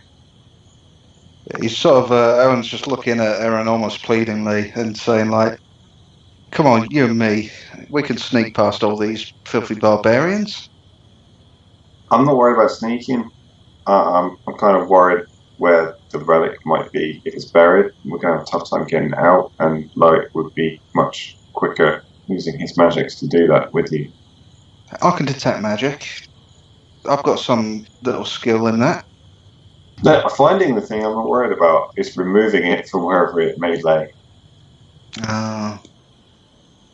Loic obviously was quite adept at creating the earth elemental, and we can't do that. So it's unlikely that it's going to be buried twice in a row. The first one was way out in the open, right? And the other one was a gong. Didn't they say that these were genuinely buried under the shrines? I thought the actual one at Well, how about we find the it? thing was actually a rare case. It looked like it had been buried and removed. I am open to the option that I may have misheard something along the way.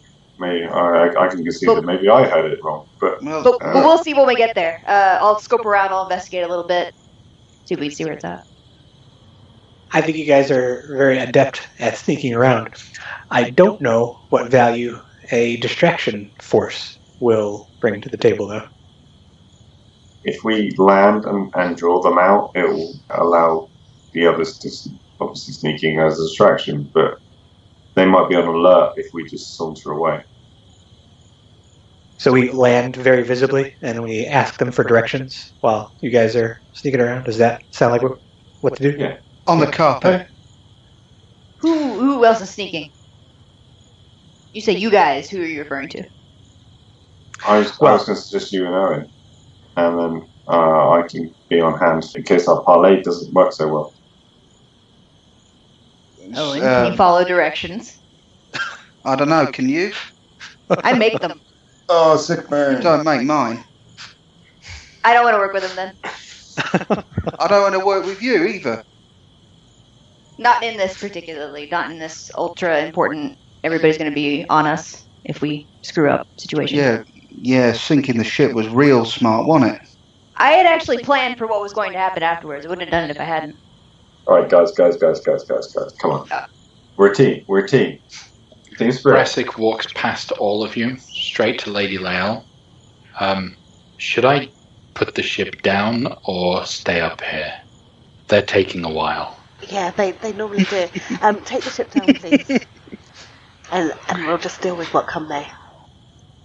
Man the guns! Starts to lower the ship ever so slowly. Oh, and do you want to be invisible? Owen sort of brightens up a little bit, and some of his spite is forgotten. It's just like, yeah, alright. Alright, be quiet. And if you get into trouble, run the opposite direction of me. In case you haven't noticed, my middle name is Quiet. And, well, there's no reason to do Pass Without Trace yet. I take it, we'll wait till we're actually closer. Okay. As you get lower and lower, you see clearer just the sheer amount of people. An entire tribe has come, and they seem to have surrounded themselves, not just on the entire shape of this dragon form, but also their tents line all the way around the hills. You get an idea that it's almost of a protective stance that they're taking. Yes, Lael? I have an idea. Okay. And now rushes down to the storage room and comes back with 3 bolts of fabric that she brought in Luskan. We can distract them on the guys that we're trading. Okay. Yeah? So you want to pretend we're selling stuff to them? Yes. Don't barbarians usually take, like, virgins or something? As opposed to cloth? People got a dress. It's cold. They like weapons. We could, we have a bunch of weapons in the fortress, potentially, if you want to. Yeah, we'll get weapons too, like cloth weapons. I think we've got some food. It's winter. I'd rather not arm our enemies, potential enemies. Look at them as potential friends. Yeah, it's all a matter of perspective, isn't it? We did kill the only Uthgard that saw our faces. Alright, then we'll try and distract them with trade. Well, the ravens saw our faces, and the ravens talked to the youth guards. I suppose we'll find out when we get down there, won't we? The ship continues to lower, and by now it's getting to about 100 foot off the ground. It's getting closer and closer. You've got maybe a couple, 30 seconds before the ship actually touches down. Alright, Owen, Loic, out the back. Okay, Owen's going to clamber onto the carpet and just sort of nod for Loic to get on behind him. On the carpet? Where are we getting on the carpet? I thought that was the part that we sort of shoot off. Am I missing something now? I was just gonna walk. Oh, so we just go off the ship. Because I can't turn the carpet invisible. Oh, right. Okay, well, yeah, that's fine. Forget about it. It's I thought getting we were dark, gonna, isn't it? I thought we were going to land round the other side of the village, but It's if that's a plan, yeah, that's fine. It's quite dark. It's like early evening. It Well, is I'm- late evening. I'm Right, feeling pretty noisy, so I'm just gonna go ahead and. You ain't going to be noisy. Point of clarification. When someone goes invisible, all of their belongings go invisible, right? If Owen has the carpet on his back, would that count as a belonging and therefore become invisible? And then if he then put it It's a good point. down and said luft, would it stay invisible? I guess you could test all these things out. Anything the target is wearing or carrying is invisible as long as it is on the target's person. The spell ends for a target that attacks or casts a spell. So If if the he holds target its is tassels- Owen, then as long as Owen is physically connected to the carpet will remain invisible. As long as he was physically connected to it when the spell was cast. If it works, then do it. Okay, so Owen sits on the carpet. You cast the invisibility spell on him just as the ship is touching down to ground. By now, you see that the barbarians have spread out, but there are a couple that are moving their way towards your ship. Lael's gonna go get Kellen Okay. and a Storm because he's short. He's going to talk for us, and he's gonna peer over, wave in his happy, friendly manner. Oh, hello there! Trade? And he does money and he holds the fabric. Trade? Make I've an got intelligence 24 beads here. I'm willing to trade all of Manhattan for it. I'm really sorry to interrupt, but I just want to say, as they're obviously flying away, Owen is just going to whisper into his rune, say like, if they turn on you, the very second they turn on you, let me know. We'll make our way back. That doesn't say anything. This doesn't look Yeah. suspicious. Yeah, that's Have fine. Kellen roll a deception check, please. They shout back in a very broken common. Flying boat attack burial mound. Why here? Okay, Lael's gonna take over. Hello, Kellen. As you step forward, you get a better view of this particular person. Yeah. He is huge, covered in furs, muscles, tense everywhere, covered in tattoos. Anywhere that you can see flesh, it's got tattoos all over him. And he's carrying a pretty mighty big axe. Are you referring to the mound with the ravens? He points at the ship again. Flying boat, attack Raven Rock. Flying boat, steal relic. They don't know. No. We didn't attack anybody. There were ravens. We were sightseeing. Must have been a different flying boat. We heard of these wonderful religious places, and we wanted to visit them. We saw birds. I have a friend that can speak to birds. Very nice birds. We gave them some meat, and then we left. And we didn't gave you disturb- 5 stars on Quest Advisor. We didn't disturb anything. Ship at burial mound. Relic not. Where is relic? Have you heard the news of the giants going around taking things from all the different cities? Roll a persuasion check. Happily. 19. What? We don't trade. Why here? Well, we were just flying around. We bought some goods in Luskan. We know that your people like to travel around. We thought you'd want to trade for some food, drink. With a straight face, he hoists his axe a little bit, like preparing to try to show it off to you. Uthgard burial mound's under attack. Stay away, Uthgard burial mound. Okay, well, you guys watch out for giants, because giants are causing all kinds of problems. I try to whisper. I whisper to Leo. Let him know we gotta fix our ship. We're gonna be here for a couple minutes. There's something wrong with the ship. Yeah. So we just need to fix our balloon, and then we'll be off. We won't disturb your burial grounds or anything.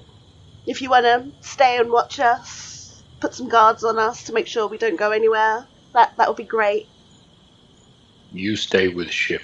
Yep, we'll stay with the ship. Bye. He Nice starts to talking to you. walk off, and you see that all of the barbarians slowly back away with him, back up towards the burial mound. Who is actually going after looking for the relic? Loic and Owen. Okay. And you both are invisible, flying on the carpet, right? Okay. Yeah, stealth carpet. Make perception checks. Looking at the place, you've got a lot of different areas that are of focus for these people.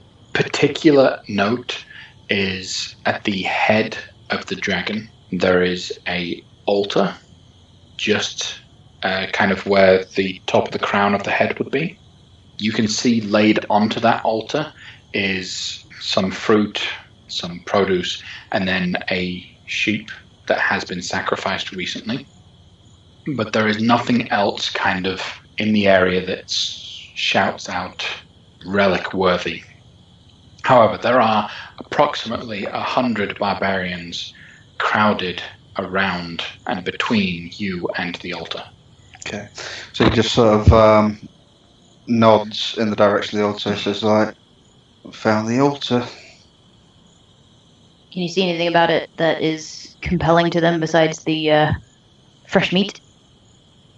See, they've got an affinity for sheep, but apart from that, he's just gonna cast this. If you're thinking about casting a spell, don't. He would have done this en route. Well, I'm gonna pass that trace. Does that count as a spell? That counts as a spell, doesn't it? He cast a spell. This would have been as they took off, mind you. I did mention it before. But the question is, would you be invisible already when you cast the spell?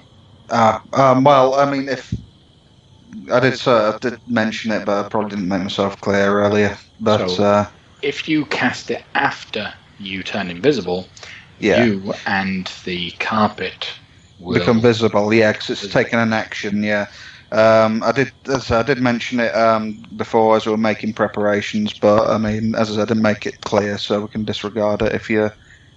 So, are you still casting Pass Without a Trace? No, not at this point. Okay. I would be visible. Yeah. So, you are flying invisibly over the people, right? Yeah. What are you doing? He's going to take him a bit closer to the altar, and he says, don't suppose you've got any way of spotting this relic? Not without the invisibility dropping. Great. Got something that can maybe help us be a bit more stealthy, but again, not without the invisibility dropping. We are surrounded by way too many enemies for this. We can't be alone out here, especially if, and I want to see if I can see the other guys that were talking to our group coming back. Yeah. We've lost their focus. He says, well, there ain't any around the altar. I'm pretty sure we can have a nose around. I mean, we're invisible. You can have a nose around. If you wouldn't mind, I would like to get dropped back off. I think that this is the point at which we need to reconvene and rethink of what we're going to do, since both plans failed. We don't see anything right off the bat, and they lost their focus. Yeah, I think you're right. And he's going to wheel it back towards the ship. We at least know where it's generally located. Okay. So you return to the ship. Everyone on the ship is looking like they're fixing the ship. Everyone seems to be wiping stuff down that doesn't need to be wiped. It's still invisible. I'm going to walk up behind Aaron and be like, so we couldn't find anything. Owens steps nimbly off the carpet and sort of rolls it up as he walks along and stashes it away, and he goes straight up to Lael and just addresses her and says, we found the altar. It's beyond the main camp.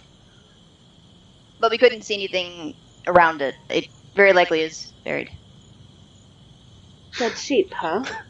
So they're sacrificing animals. And fruit.